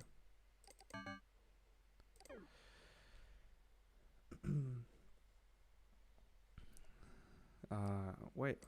What do I need this for anyways? I guess I would just leave it up here. Okay, let me actually read my mail. Welcome to Force Alive, Tim. Adrian and Dylan Merchant here, co-creators of Hypnospace and founders of Märchensoft. We would like to personally thank you for volunteering to help us keep Hypnospace safe. You will be assigned cases automatically based on reports by Hypnospace citizens or activity we noticed here at the Hypnospace Security Center. Look forward to receiving your first one shortly. Please remember that while you're enlisted, all outbound communication is prohibited. Have fun, Merchant Brothers. Okay. And we have our first case. Hello, Tim. This is our content enfringement notice regarding any content set copies or bears the illegalness of 1962 cartoon CHRCTE ergums HOE Gruppe. Look through your as Igenipzones for at least 3 route violations and utilize your enforcement tool to check them. An image 1962 cartoon CHRCTE ergums HOE Gruppe is attached to this message. 1962. This has been an automated alerts and to all enforcers. Click the case tab above to view your progress on this case. This one. Okay. Actually, let me like close this. We don't need this. Download in Gooper Screen. Gooper Screen. And here is type of violation, content infringement. This content infringement notice regarding any content that copies or bears and so on and so on. I need to find 3 violations. Okay. Gooper Screen.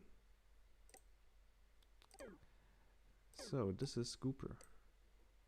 Let's make it a bit smaller. Okay. We can't pin it, but I guess we can like go back to that screen later.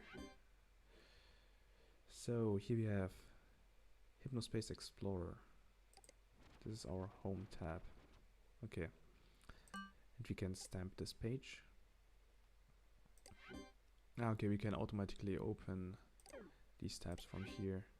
Okay, it's nice. And downloads. Okay,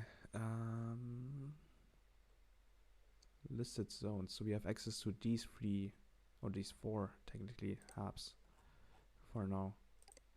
Like is this your stamp pages? Okay. And then you can use the search button. Hypnospace Central. Whether you're new to Hypnospace or veteran citizen, you've come to the right place. Scroll down and click the multicolored page cards to check out the global newsroom or veteran newspaper, and then read Hypnospace guides for exclusive material from the celebs you love. Whoever you are, you're home in Hypnospace. New to Hypnos. Need help using it? Watch this brief video series for beginners. That music. Guides up. We took our commitment to being the... It's a bit loud. Easiest deep time network seriously. Which is why we've assembled a team of the world's top experts to help you and find the information you need. Actually turned on a bit. Guide to Hypno as... Hi, I'm Citizen, your friendly guide through the technical side of Hypnospace and Hypnos operating system. Preloaded video clips, controlling Hypnos with your mind. Already an experienced HypnoS user, you may safely skip this section. If you've had difficulty controlling the HypnoS cursor and keyboard, don't worry, you've come to the right place. The key to controlling HypnoS's simulated keyboard and mouse interface is simply to do it as you would while awake. No special mind focus techniques necessary. Begin typing or moving and clicking the mouse as you would on your home computer, and HypnoS will react. We've engineered it to feel natural, so let your mind rest and let your virtual hands do the work. If you're already an experienced HypnoS user, you may safely skip this section. If you've had difficulty controlling the HypnoS cursor and keyboard, don't worry, you've come to the right place. The key to controlling Guide, help, Hypnos. These are the tags, I guess. Type and click to control Hypnos. Hypnos desktop. The HypnoS desktop is the virtual tabletop on which your program and file icons reside. Icons may be repositioned anywhere on the desktop by clicking and dragging. If your view field is becoming crowded, icons may be stored in the launcher for quick access. Okay. Downloaded Falling files meat? may also be moved to the What? desktop or Space stored in the meat? launcher. The HypnoS desktop is the virtual tabletop on which your program and file icons reside. Icons may be repositioned anywhere on the desktop by... Quick tip. Have you noticed that little square in the upper left corner of Hypnospace Explorer? That's right, the one with the house symbol. Oh yeah, okay, yeah. This is your home button. Hypnospace City Home Portal is only available to non-HSPD citizens and forests see only the zones assigned to them in a special hub. Zones are placed for like-minded Hypnospace citizens to interact and share the pages they've created. So pretty much like a subreddit, pretty much. And joining a zone, you'll be able to add your pages to the zone listing. If approved, your page will be accessible by everyone in Hypnospace and so on. Okay. Guide to Hypnocoin. Now we can actually find out what the heck this is for. Hypnocoin is the official virtual currency of Hypnospace and Hypnos. Hypnocoin may be acquired via the following methods. Purchased in the form of Hypnocoin cards at retailers and nationwide. Earned through special games or promotions run by Merchantsoft. Earned by selling digital goods and Hypnospace pages so long as the official Hypnocoin purchase button is used. Hypnocoin may not be resold, transferred or refunded and has no cash value. Okay. Markets and Hypnos. Okay. Actually. But what can you buy with it? Celebrity travel guide. What? Check back each month for the travel advice from your favorite globe-trotting celebrities. This month, Carrie Jacob, co-star of the hit daytime television show Desperate in Dallas, Montana.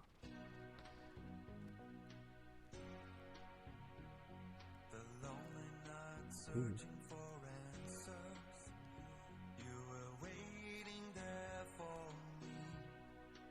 Actually nice. And Carrie Jacob, co-star of the hit daytime television. You can call me Mr. Jacob, but you certainly don't have to. Okay. 2 p.m. Central, only on AQB, the longest running daytime soap in television history. Desperate in Dallas, Montana. Recently I had a chance to visit the crisp sunny weather and small town charm combined with big city amenities of Tallulah Falls, Colorado. Despite being we're only 15 minutes from the Denver International Airport, which is more than affordable if you're taking a shared shuttle, still try not to highlight that in your guides. You don't want to give anyone a reason to not visit before they found out when you should come. This is awkward. Here are 4 reasons you should absolutely make Tallulah Falls your next holiday destination. Gorgeous Colorado vistas. Colorado's mountains and forests are world-renowned. What are these in quotes? Just for skiing, which isn't a big part of our town's identity, considering how far we are for some of the mountains. But the attractive, friendly wildlife. Tallulah Falls in particular has... Sure, we have an observation post of sorts. The weather tower is pretty high, allowing you to see the country from many miles around. Visitors have also reported enjoying the spacious bathrooms for a newly restored historical town hall. Pictured to the left, which is actually the right. Yeah. This is an awkward post. New and improved community center. It's kind of like an old school theme song.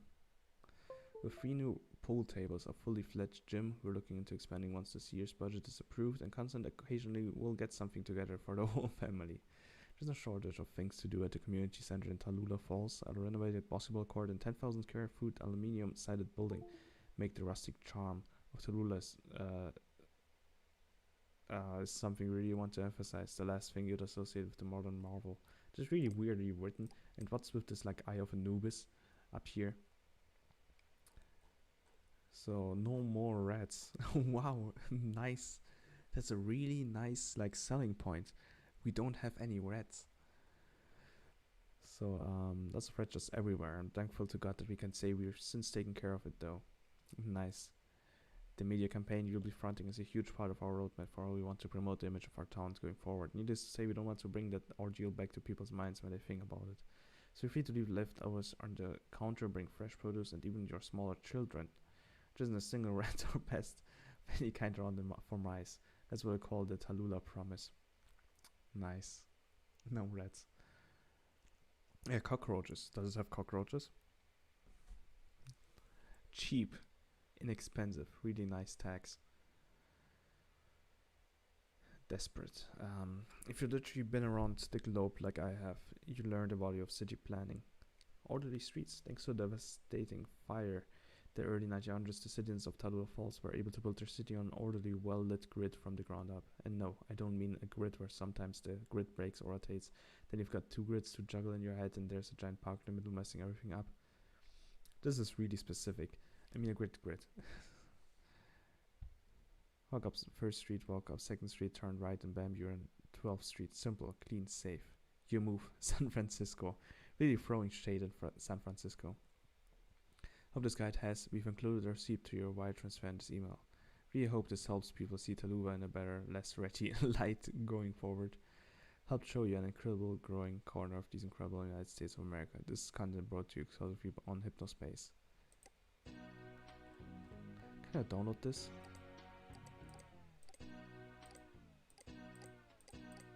There.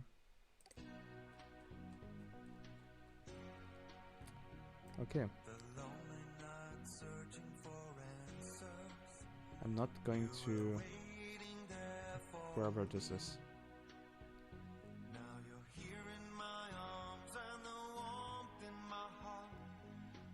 Tallulah Falls. Hypnospace is amazing. Metro and soft status. Hypnospace is amazing. What a citizen.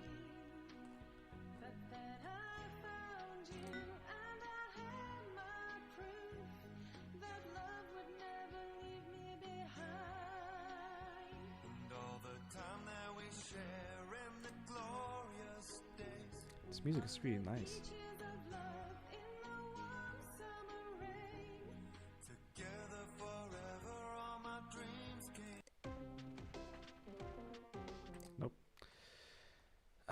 Don't fall for imitation guides. Remember, our verified experts all feature this graphic at the top of their pages. I mean, you can just download it, probably. Including the 4-point star. Only verified experts are allowed to display this graphic. 4-point star. Okay, maybe I'll have to look out for that.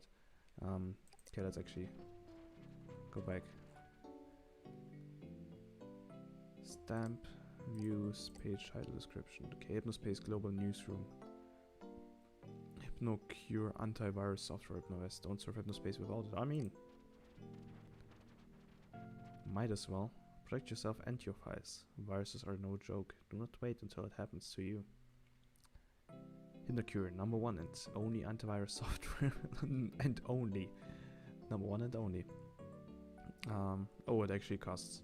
Okay, so I guess you have to buy a antivirus software.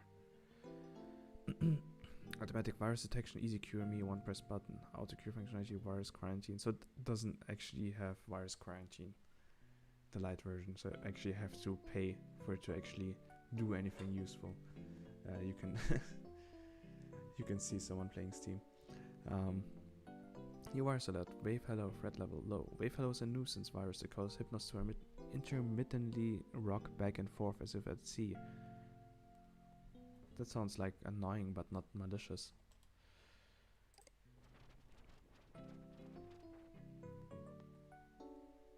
Okay, so what's this? Visit the Hypnospace Global Newsroom.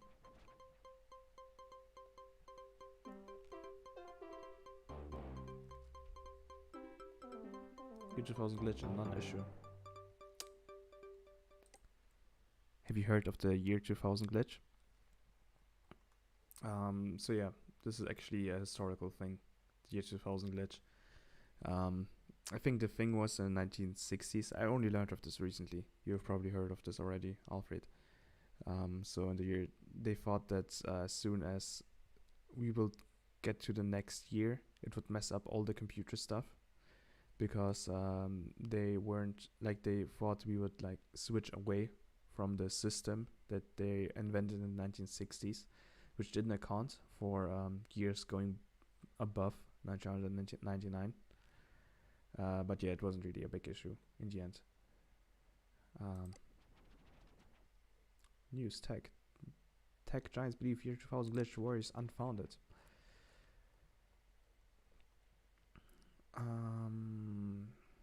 Concerns unfounded.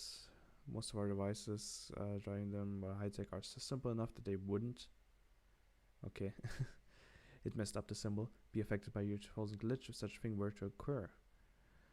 Soft CEO Adrian Merchant was particularly confident in the ability of his company to weather whatever threats may come. Our culture is enthralled by the idea of some faceless apocalypse.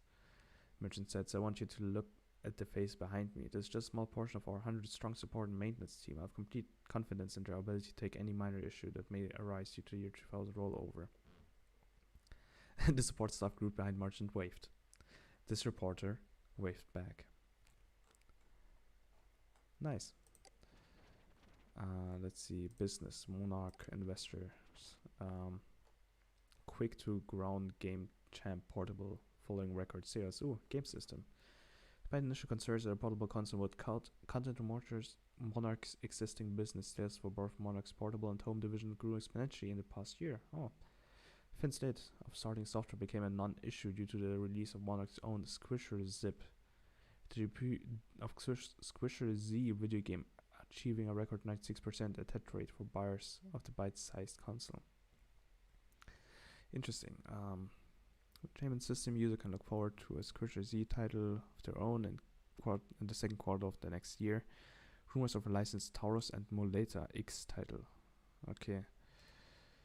So video games. I guess Monarch is releasing a lot of stuff. President Hugh enters final year of huge poll boost. President Hugh is riding high into the last year of his 8-year presidency with 51% approval rating. This is not a lot, I have to say. However, even in the last year of his administration, Hughes is ready and willing to make some big changes. Recent press conference, Hughes stated his intention to continue focusing on technology. Okay, education is a priority. is the quality of food available in grocery stores. Sounds kind of random. Keeping bugs far away from picnics is a national imperative as well. Okay. Space is good, and Heis strongly suggests that it will continue to be supported. Space. Space is good and will be supported. Okay, Hugh is opening pre-sales on this President Memoirs this Friday at 8 a.m. Weather. Be ready to take on the day when you wake up with the national weather forecast. Lots of rain in the east and lots of sun in the west.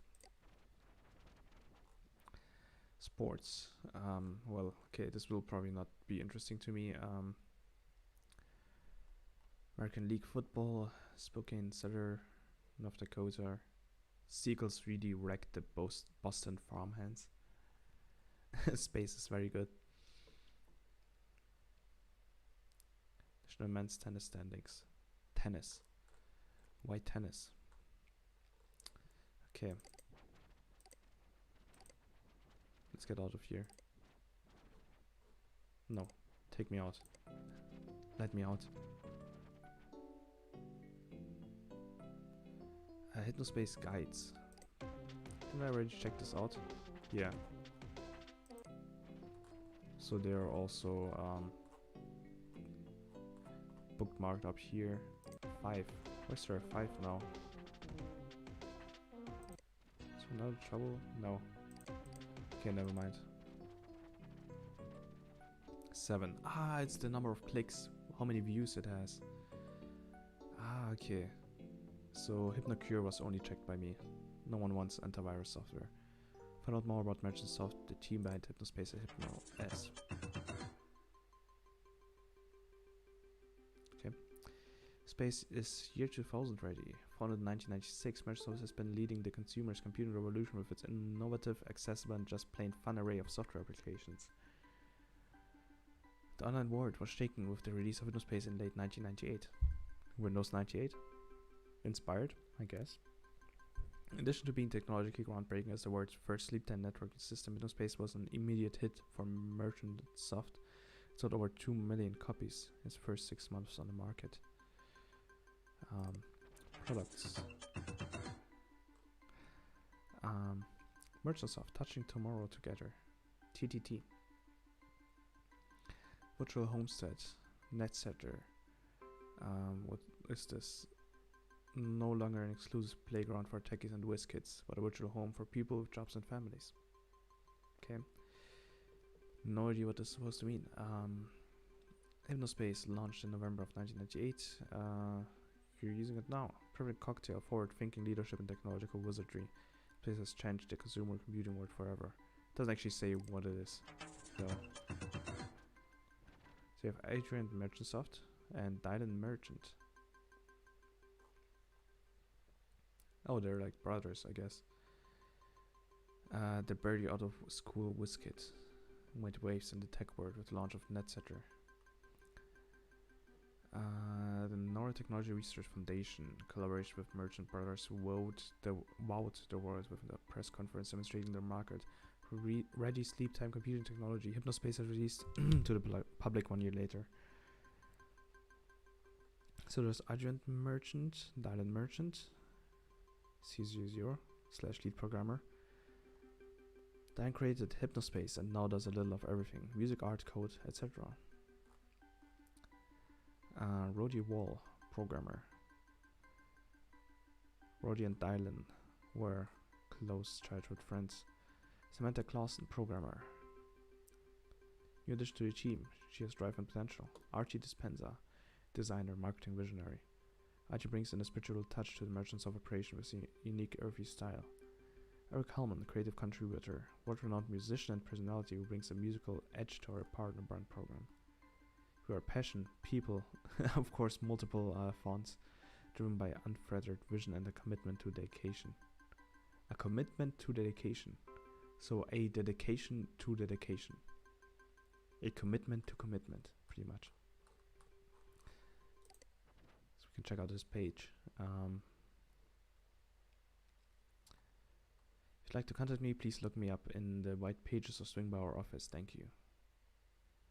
Hey, Falcon1234 didn't work. It's not the password. Okay, trying Falcon123. Thanks. So Hypnospace friends, how are you doing by entering text here? I guess we have his password now. Thank you. Let's see, Dylan Merchant. Hi, I made Hypnospace, as in I'm the guy who dreamt it up and programmed it. I'm also game designer, composer, and sound experimentation aficionado. His page actually looks good, as opposed to the last guy's. Tunebox, secret project about me. My music, free downloads. Oh, we can actually get music here. It actually has like hyperlinks to these parts. I've been tamed, successful, do that to a guy. Hasn't stopped me from coding though. Working night and day on a few projects in the works are going to knock your socks off. Tunebox was my first big project. Oh yeah, the thing that we checked out. Open source audio player for Flamingo as widespread popularity, peer-to-peer music sharing software service, beta version that plays music files, old audio files as well. Fun to remember to acquire all of your music legally. Okay, shouldn't be hard since DigiChange was closed. Nice. Secret project. We have an opportunity to create an interactive gaming experience unlike anything. Oh, games. Okay. Ultimate icebreakers. What I'm working on will revolutionize the industry. Okay. Likes programming, listening to legally acquired rock. Of course, there's a lot of emphasis on legality. Chocolate ice cream and only chocolate. Science fiction, movies, mac and cheese, women. Okay. Likes artificial boundaries. Black licorice. Smooth jazz. He doesn't like smooth jazz? How dare you? What the heck? If you follow tech news, you've probably heard of my brother Adrian and I. I'm the creative one, and Adrian is the business one. I'm definitely the fun half of the equation. A cool thing by Dylan plus business stuff by Adrian. Tons of cash. Okay. Adrian is Edison, I'm Tesla. But I don't think that's how it works. What I'm saying here is I'm the one with the talent and Adrian is a balding stiff who knows how to make a deal or two. He's well aware of this dynamic and has made peace with it. Well, in all seriousness, Adrian is a great guy. Okay. HS Tech Club. What the heck is this? Okay. Oh, mailing list. Let's actually get some like legal music.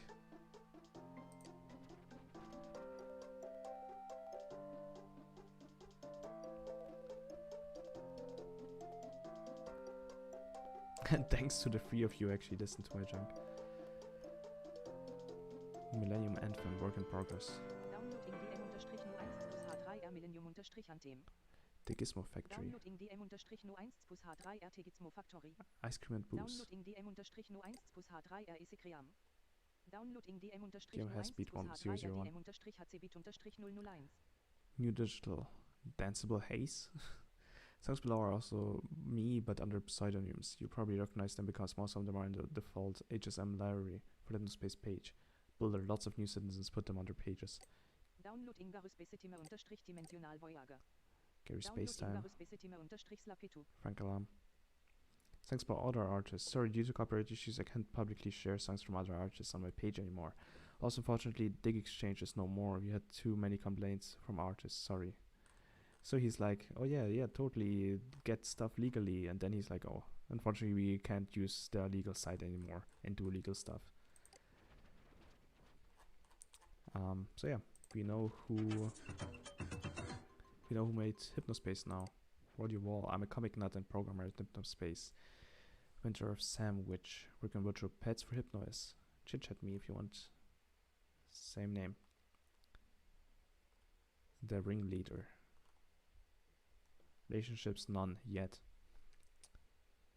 Oh boy. Hobbies, gaming, programming, comics. Bakersfield. In Frisco. He pretty much doxed himself. Samantha. She actually has a more elaborate page. Samantha, US programmer. Make pages fun. I need to familiarize myself with the page maker for my job. Merchant soft employees are encouraged to make a public-facing page to list in the About section. Can't say I would have ever expected to be having so much fun at work, but here we are. Okay, that's just... okay. Hypnocure, one of my projects. Dinan's page, my cool boss. Okay.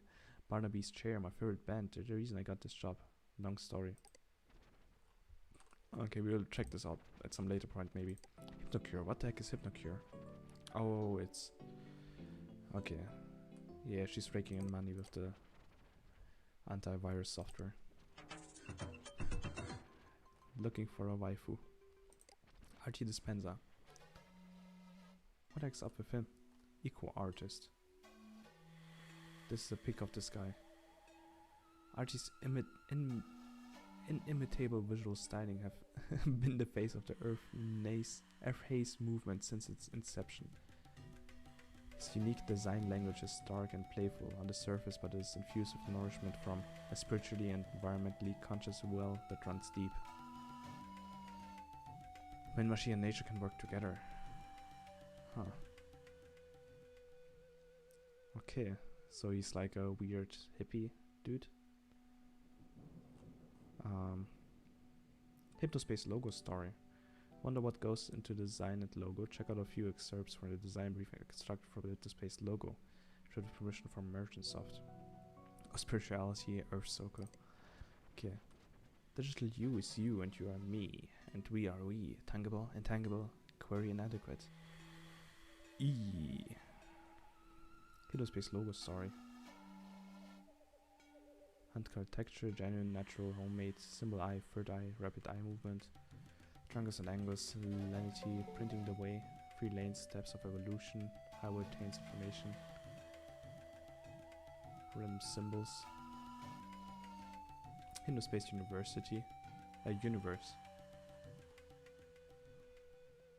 It's all just Hypnospace. This is so weird. So, clicking on this doesn't actually do anything. Oscillations. Ooh, so pseudo-spiritual stuff.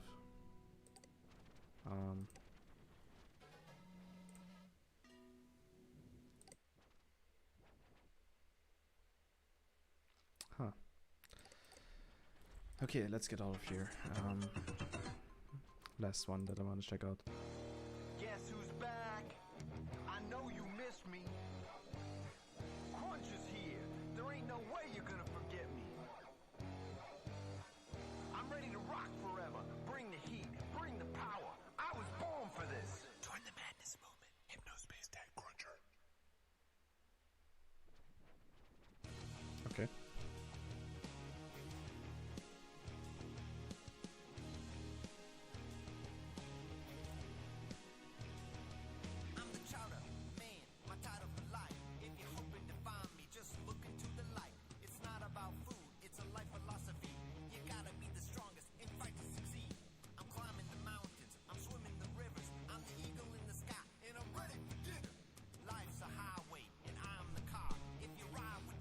He really is hyped.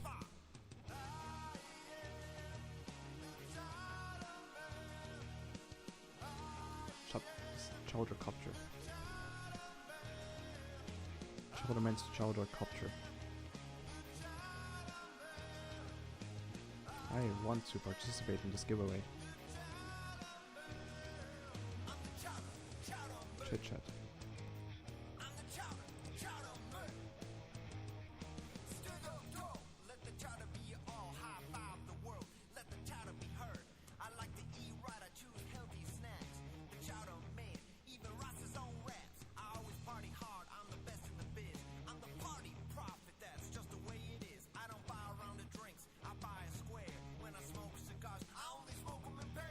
Inspiring things are really, really, really great. If you're asking about my hobbies,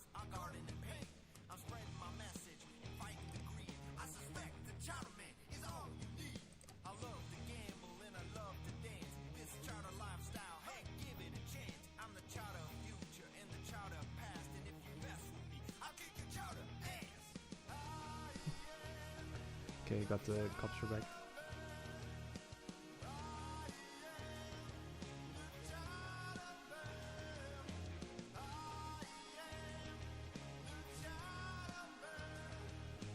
I still have a drinking problem. I've been sober for 6 months now. Though I do cheat every once in a while. Hehehe.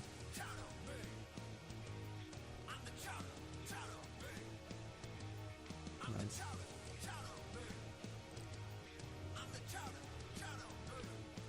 Ooh. Okay, so I can buy like music from him. Ooh. Mountain Road background art. A single. So you can buy like 2 singles from him. It's pretty cool. Guess who's back? No, stop. Okay, this partners. Lots of people. Partner brands. Marketing team. Work with you to create a practical, inspired strategy to put on the audience and knows you care. I grabbing do that. Catchy jingle. So okay, so just that stuff. Just for fun. Want to enter to win a Hypnospace t-shirt, instantly earn 11. Ooh. T-shirt. I mean, these t-shirt works. Okay. Always working on best inventive ways to have fun with our products. Stamp this page because the things we're looking up will blow your mind. I mean, sure. I'll mark it as ooh, okay. Pages that I want to check back on. Mark them with this. Okay. Okay, let me sign up. Just giving your opinion. Would you like easy HypnoCoin? Great. Click the following link to enroll in our Citizen Feedback Club to receive 11 instantly. Agree to allow Hypnospace, Microsoft, Android, and other brands to use and distribute all further submitted data in any way we deem appropriate. Your data will remain private. I have money. Oh, they got mail. Not enrolled. You will receive a message shortly. Please close this page. Okay, so one thing, oops, that I forgot to do. I should stamp, first of all, HypnoCure. Okay, so I know I can buy stuff from them. And same here. Guess who's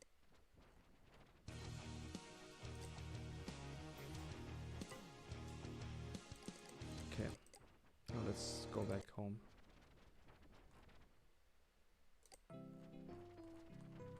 So let's check everything. TV spot survey. Complete our brief survey and will send you 11 instantly. Okay, I already did it. Okay. I want a shirt though. Okay, first let me actually check all that music. Music file edit to tune box library.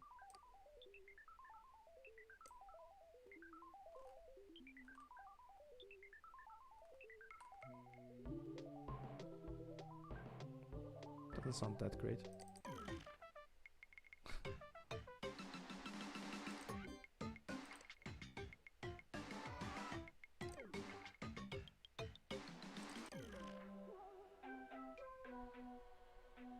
Ooh, this one's kind of nice.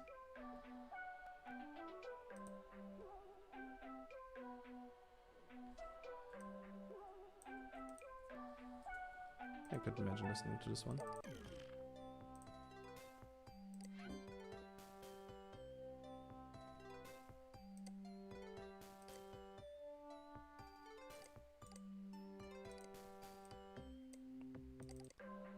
Yeah, this one was the good one.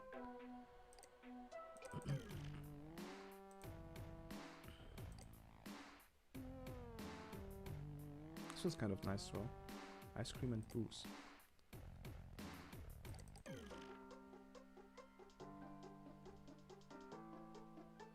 This one's nice too.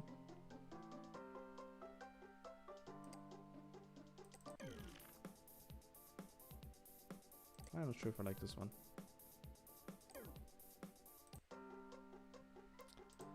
Okay. Let's see.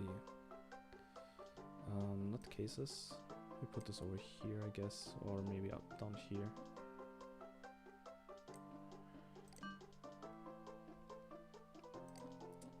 Feedback Club. Welcome to the Citizen Feedback Club. We hope you're enjoying your 11 bitcoins. Hypnocoins. We'll touch the link to download a new TV spot called Easy. It's a bit loud. If you're enjoying your... we'll touch the link to download the new TV spot called Easy that we plan on broadcasting nationwide this summer. Please click the above link. Download the spot and open it from your Hypnos file manager. After viewing, please complete the short survey. Okay.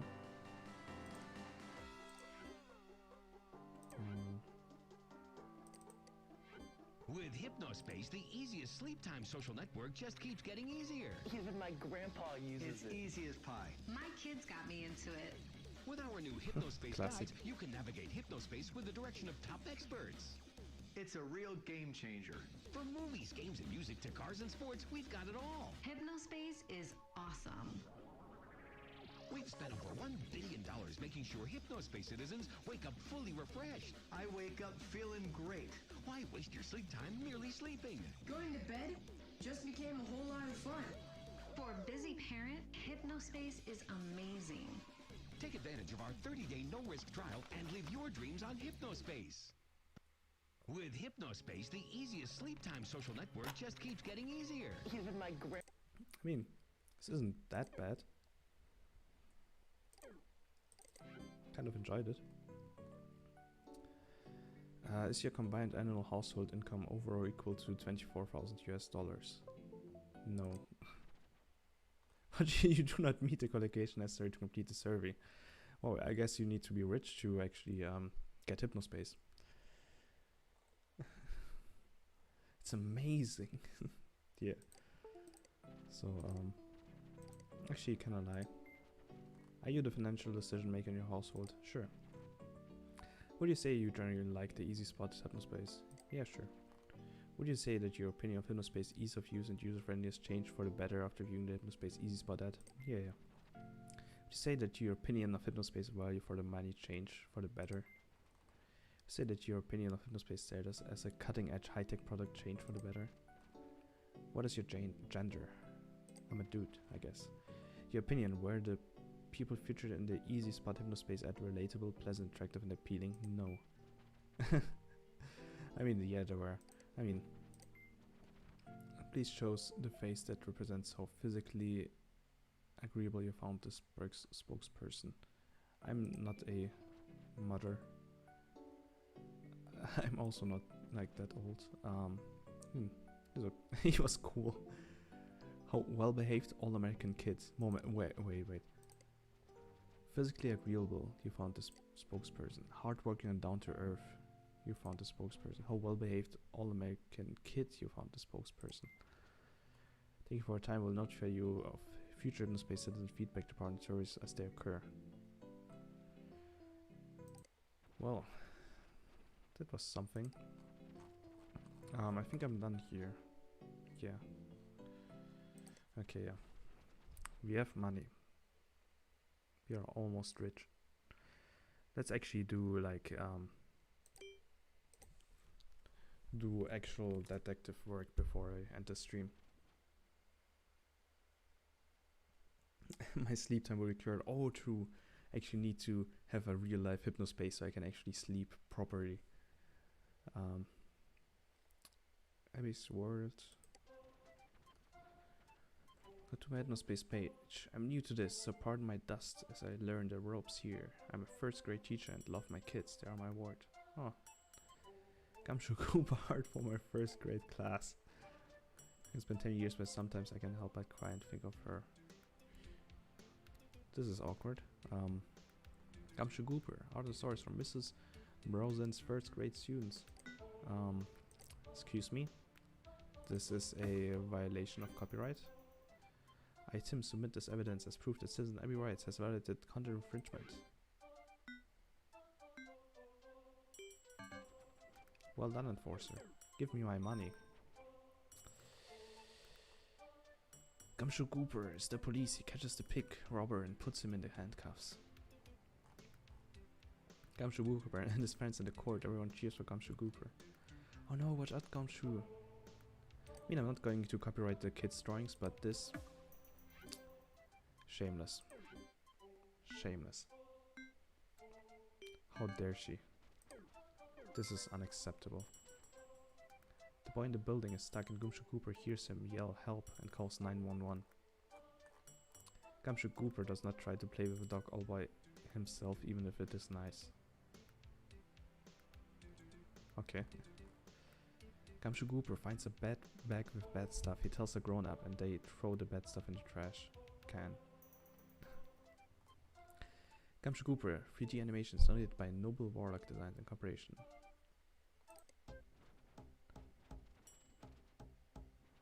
I'm just trying to add something good to the world, and what do I get? I get made fun of and stepped on. Some things don't change. A wizard. Self-portrait. So he's a wizard. Does he have like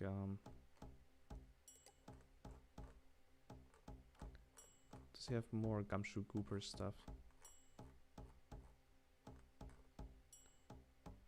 If you wonder about the Celtic graphics on my page, it's because I'm actually of Celtic descent. Oh, my Celtic culture was not celebrated by my family, but I recently uncovered evidence that I am indeed related to the ancient Celts. Okay, you sure about that?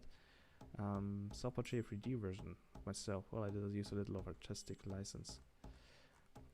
Welcome to Noble Warlock Design Studio Incorporated. I'm here to fulfill all of your Hypnospace page design needs. Oh yeah, I got like 33 money. It's pretty good. Do you need your business to have a beautiful page? Then I'm the man, your man. Okay. Ireland, Pharaoh B meets Noble Warlock and Celtish. Done my Feral wallpapers. Ooh, for free. You should check out his about page first.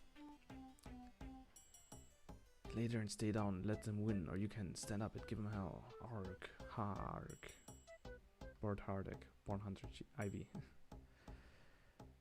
You have excellent taste in movies. If you recognize this quote, you may not be aware of this, but I'm sometimes suspicious that Born Hunter 4 is actually inspired by yours truly, me. Oh boy. Director came into my shop. Well, not my shop, but I'm top salesman to buy a couch, and we must have talked for hours.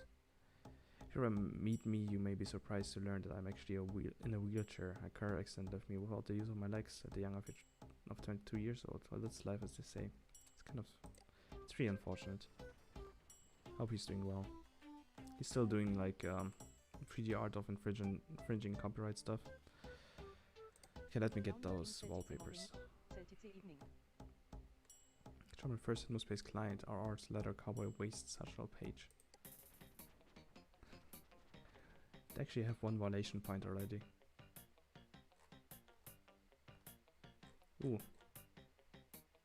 Okay, we can buy satchels from them.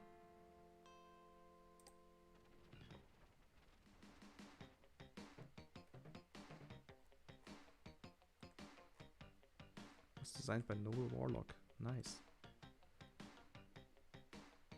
I wonder how many pages there are with the tag cowboy. 2. There are actually 2 pages. What the heck? Huh. Beer hugger. Plus 10. And want antlers too. Ooh. Okay, so it like changes this how it looks. Let's try pink camo. Wait, what's the USA? America. Fuck yeah. Flag, skull. I want a skull and a holster. You can get the holster too. Oh god, this is so American. How do I order this? I want to actually buy this. I want to buy this, please. I need one of those.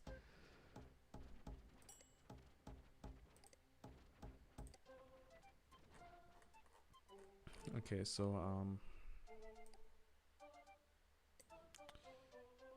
since when is it against the rules to share an old cartoon on your page? This is not right. Well, I'm not done with you yet. My Gumshoe Gooper graphics are being deleted for content infringement. Last I checked, all cartoons are not illegal. Oh boy. Well, that's why I'm not a lawyer. A love long forgotten. To my angel. Oh, she lost her daughter. It's really unfortunate. Huh. It's a poem. My angel, my love, do you remember our magical day together at the beach? That butter ice cream we shared as the sun went down.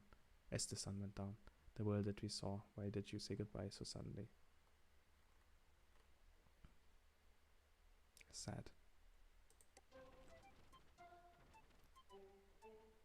Rip.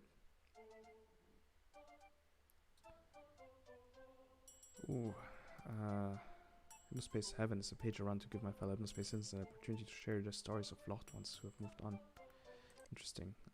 Already a very relaxed person. It takes a lot to get me angry. Guess what? I'm angry. There's something wrong when a huge company is so ignorant that they allow abusive pages to thrive while at the same time tearing down the hard work of Hypnospace citizens who are trying to make a positive difference in this place. I'd hope falsely that this Hypnospace Patrol Department program would actually be an improvement. The problem here is that they got a bunch of snot-nosed, can't see the forest for trees 20-year-olds who run the thing. Probably even the same punks who are using Hypnospace to harass people. These people do not care about really helping, and they just cluck their buttons and call it a day. Came to the place to relax and make new friends. Instead, it leaves me more stressed out than dealing with a bunch of 6-year-olds all day. I mean, it is true that it's stressful, but you don't have to throw shade at your kids that way. Things will change. I'm getting a refund. You hear that? Refund. I mean, sure. I don't care. I just want money. Under construction. They have actually another page with goober stuff. Sandy 4 leader. Oh, it's also her. Ah, it's also her page. Sandy for community leader. I don't know about you, but I think Sandy has been more of a community leader than our current leader has ever been. It's kind of Merchantsoft and Hypnospace by phone and mail and let them know that we need a change around here. Free to share this beautiful banner. Huh. Endorsed by Gumshoe Gooper himself. Here he's playing as Sandy's future inauguration. Yeah. Sorry. I'm very sorry.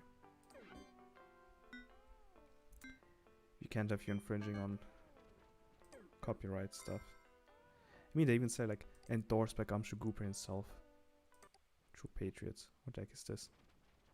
Oh god, there's a lot of patriots. Oh, I got mail. I guess because I finished doing stuff. You solved your first case. Great job, Tim. Remember to close the case to earn your bonus after you found all reported violations. Finding more than the minimum number of violations will result in a higher bonus. Case may stay open for as long as you'd like. We will assign you new cases as they come regardless. The case closure bonus exists solely to encourage more thorough investigation. So I could finish this investigation here. But I could also copyright strike the children's drawing as well and get more money. Yeah, pretty much. You're pretty much right, Alfred. New case. Citizen Zane Rocks 14 has been reported for harassment in the zone Teentopia. Please look for possible violations and utilize your enforcement to report and remove them. If Zane Rocks 14 is found in violation and you deem it necessary, please flag their account so the HSPD security team can look into the issue further. Remember that pages containing the harassment violations may be unlisted, but can still be accessed through search tags if related violations are found by citizens who are not Zane Rocks 14. Just report them also. Okay. This case has been automatically assigned to Tim, so this is a like personal page. Okay. Look at him. Okay, let me actually go back and report a lot of different stuff. Erase words. Sandy's humor page. The dumpster is full of smelly trash, just like the name says. You reap what you sow. Okay. Welcome to my humor page. Get ready to burst with laughter. First up, Scoomshoe Gooper and his grumpy partner take Frank up to their old antics again. Enjoy, Abby.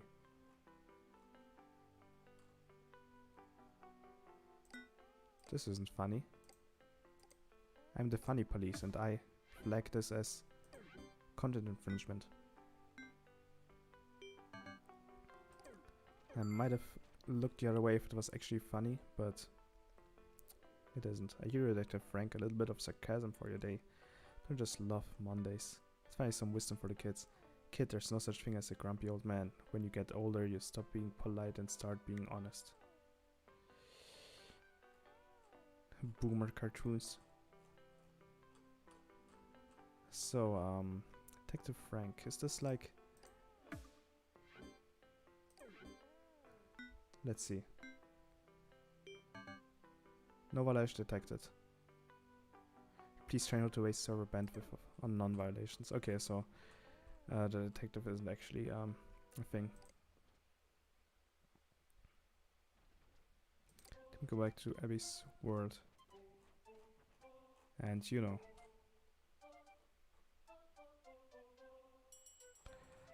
See what's this hypnospace heaven?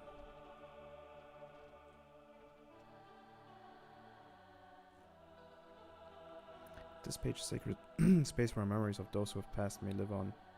Namaste. Bill, I loved you more than you will ever know. You were the best friend and husband God gave me. The Quarkies are still not a good team and I hate them. Miss you, my love. Abby. Sue, my beanie girl.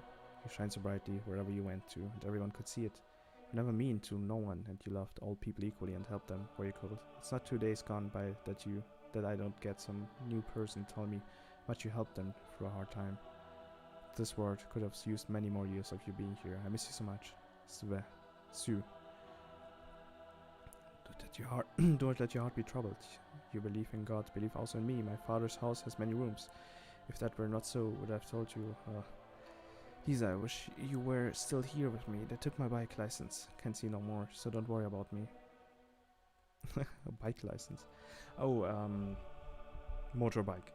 I was thinking of an actual, like, one with pedals. I won't be getting into no accidents. I wish we could have ridden together one last time. Can't wait to see you in heaven. Carl P. And of course, she spams this banner here on this, like, you know, really, like, feely page. Sad times. Okay, oh no, this is the wrong page. I want to, you know, we are going to wreck this place.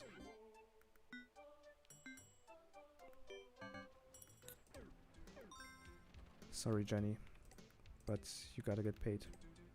Oops.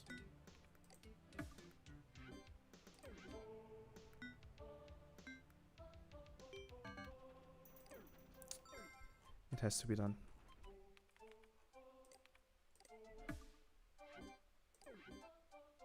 I need the money. I need to buy an actual antivirus software. And it's really expensive, so... You can actually even see that it's Gumshoe Gooper. Okay, yeah. Didn't detect a violation because it actually doesn't look like Gumshoe Gooper.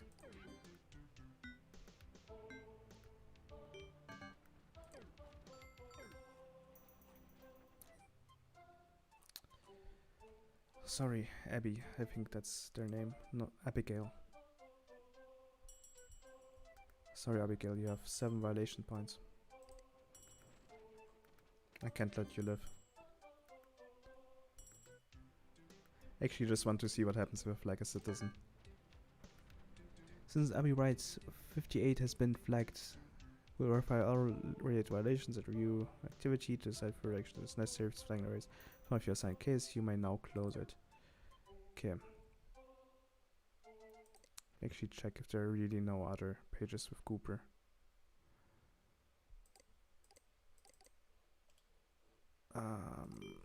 Cooper, no, okay, there are no Coopers here. Yeah, okay. And we have Topia unlocked now, so she just got wrecked. But this is like really impractical. Celtic Evening.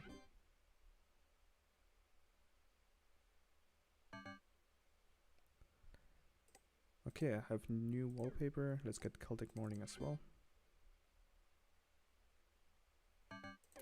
So we don't need Gumshoe Cooper anymore.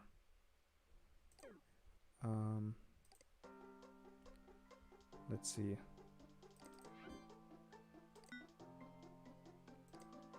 Theme. No, not theme. Screensaver.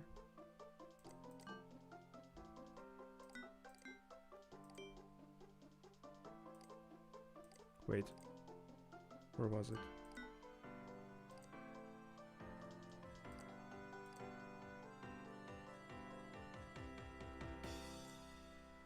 What? Ah, over here. Ooh. It's actually kind of aesthetic.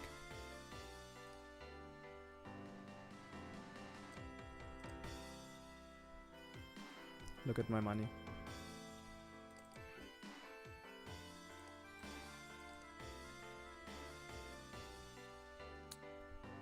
How do I access my stamp pages up on here?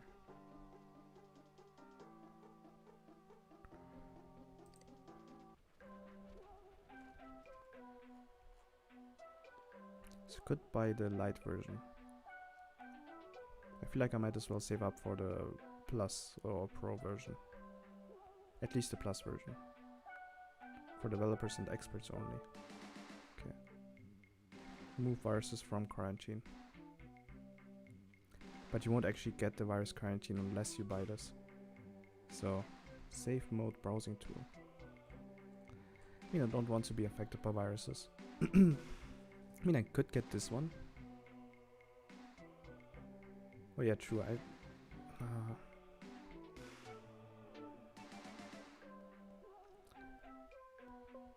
Is it gonna be like Bonzi Buddy, where it actually just, you know,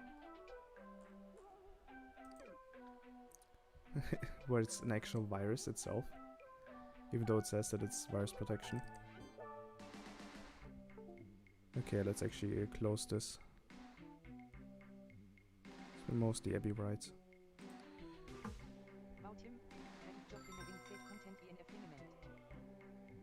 Okay, I got like 40 more money. Nice. And my achievements thing is bugged. Okay. Anyhow, I'm log off for today. Yep. And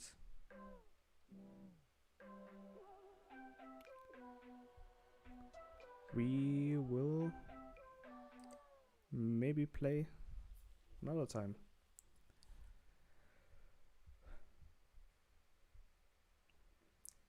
Yeah, if there's a big virus threat. True. Okay. That's that. I'm really hungry, so I'm going to order some food. And yeah. Thank you for being here. I'm glad that I got to play some Hypnospace Outlaw finally after like years of wanting to play it. So finally got the opportunity to actually stream it. So yeah, hopefully I'll have some more free time to actually do a bit more streaming every now and then. Like I didn't have much time at all the last couple of weeks. Technically don't have time still. I have to do homework stuff, and I still have to like bring out the trash and such today. Oh well, let's hope for the best. So yeah, thanks for being here. Wish me luck on my presentation tomorrow, and we will see each other next time.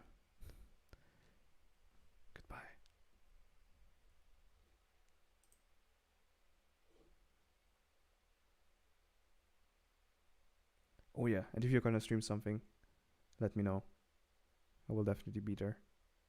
If I don't have classes at the time. Goodbye.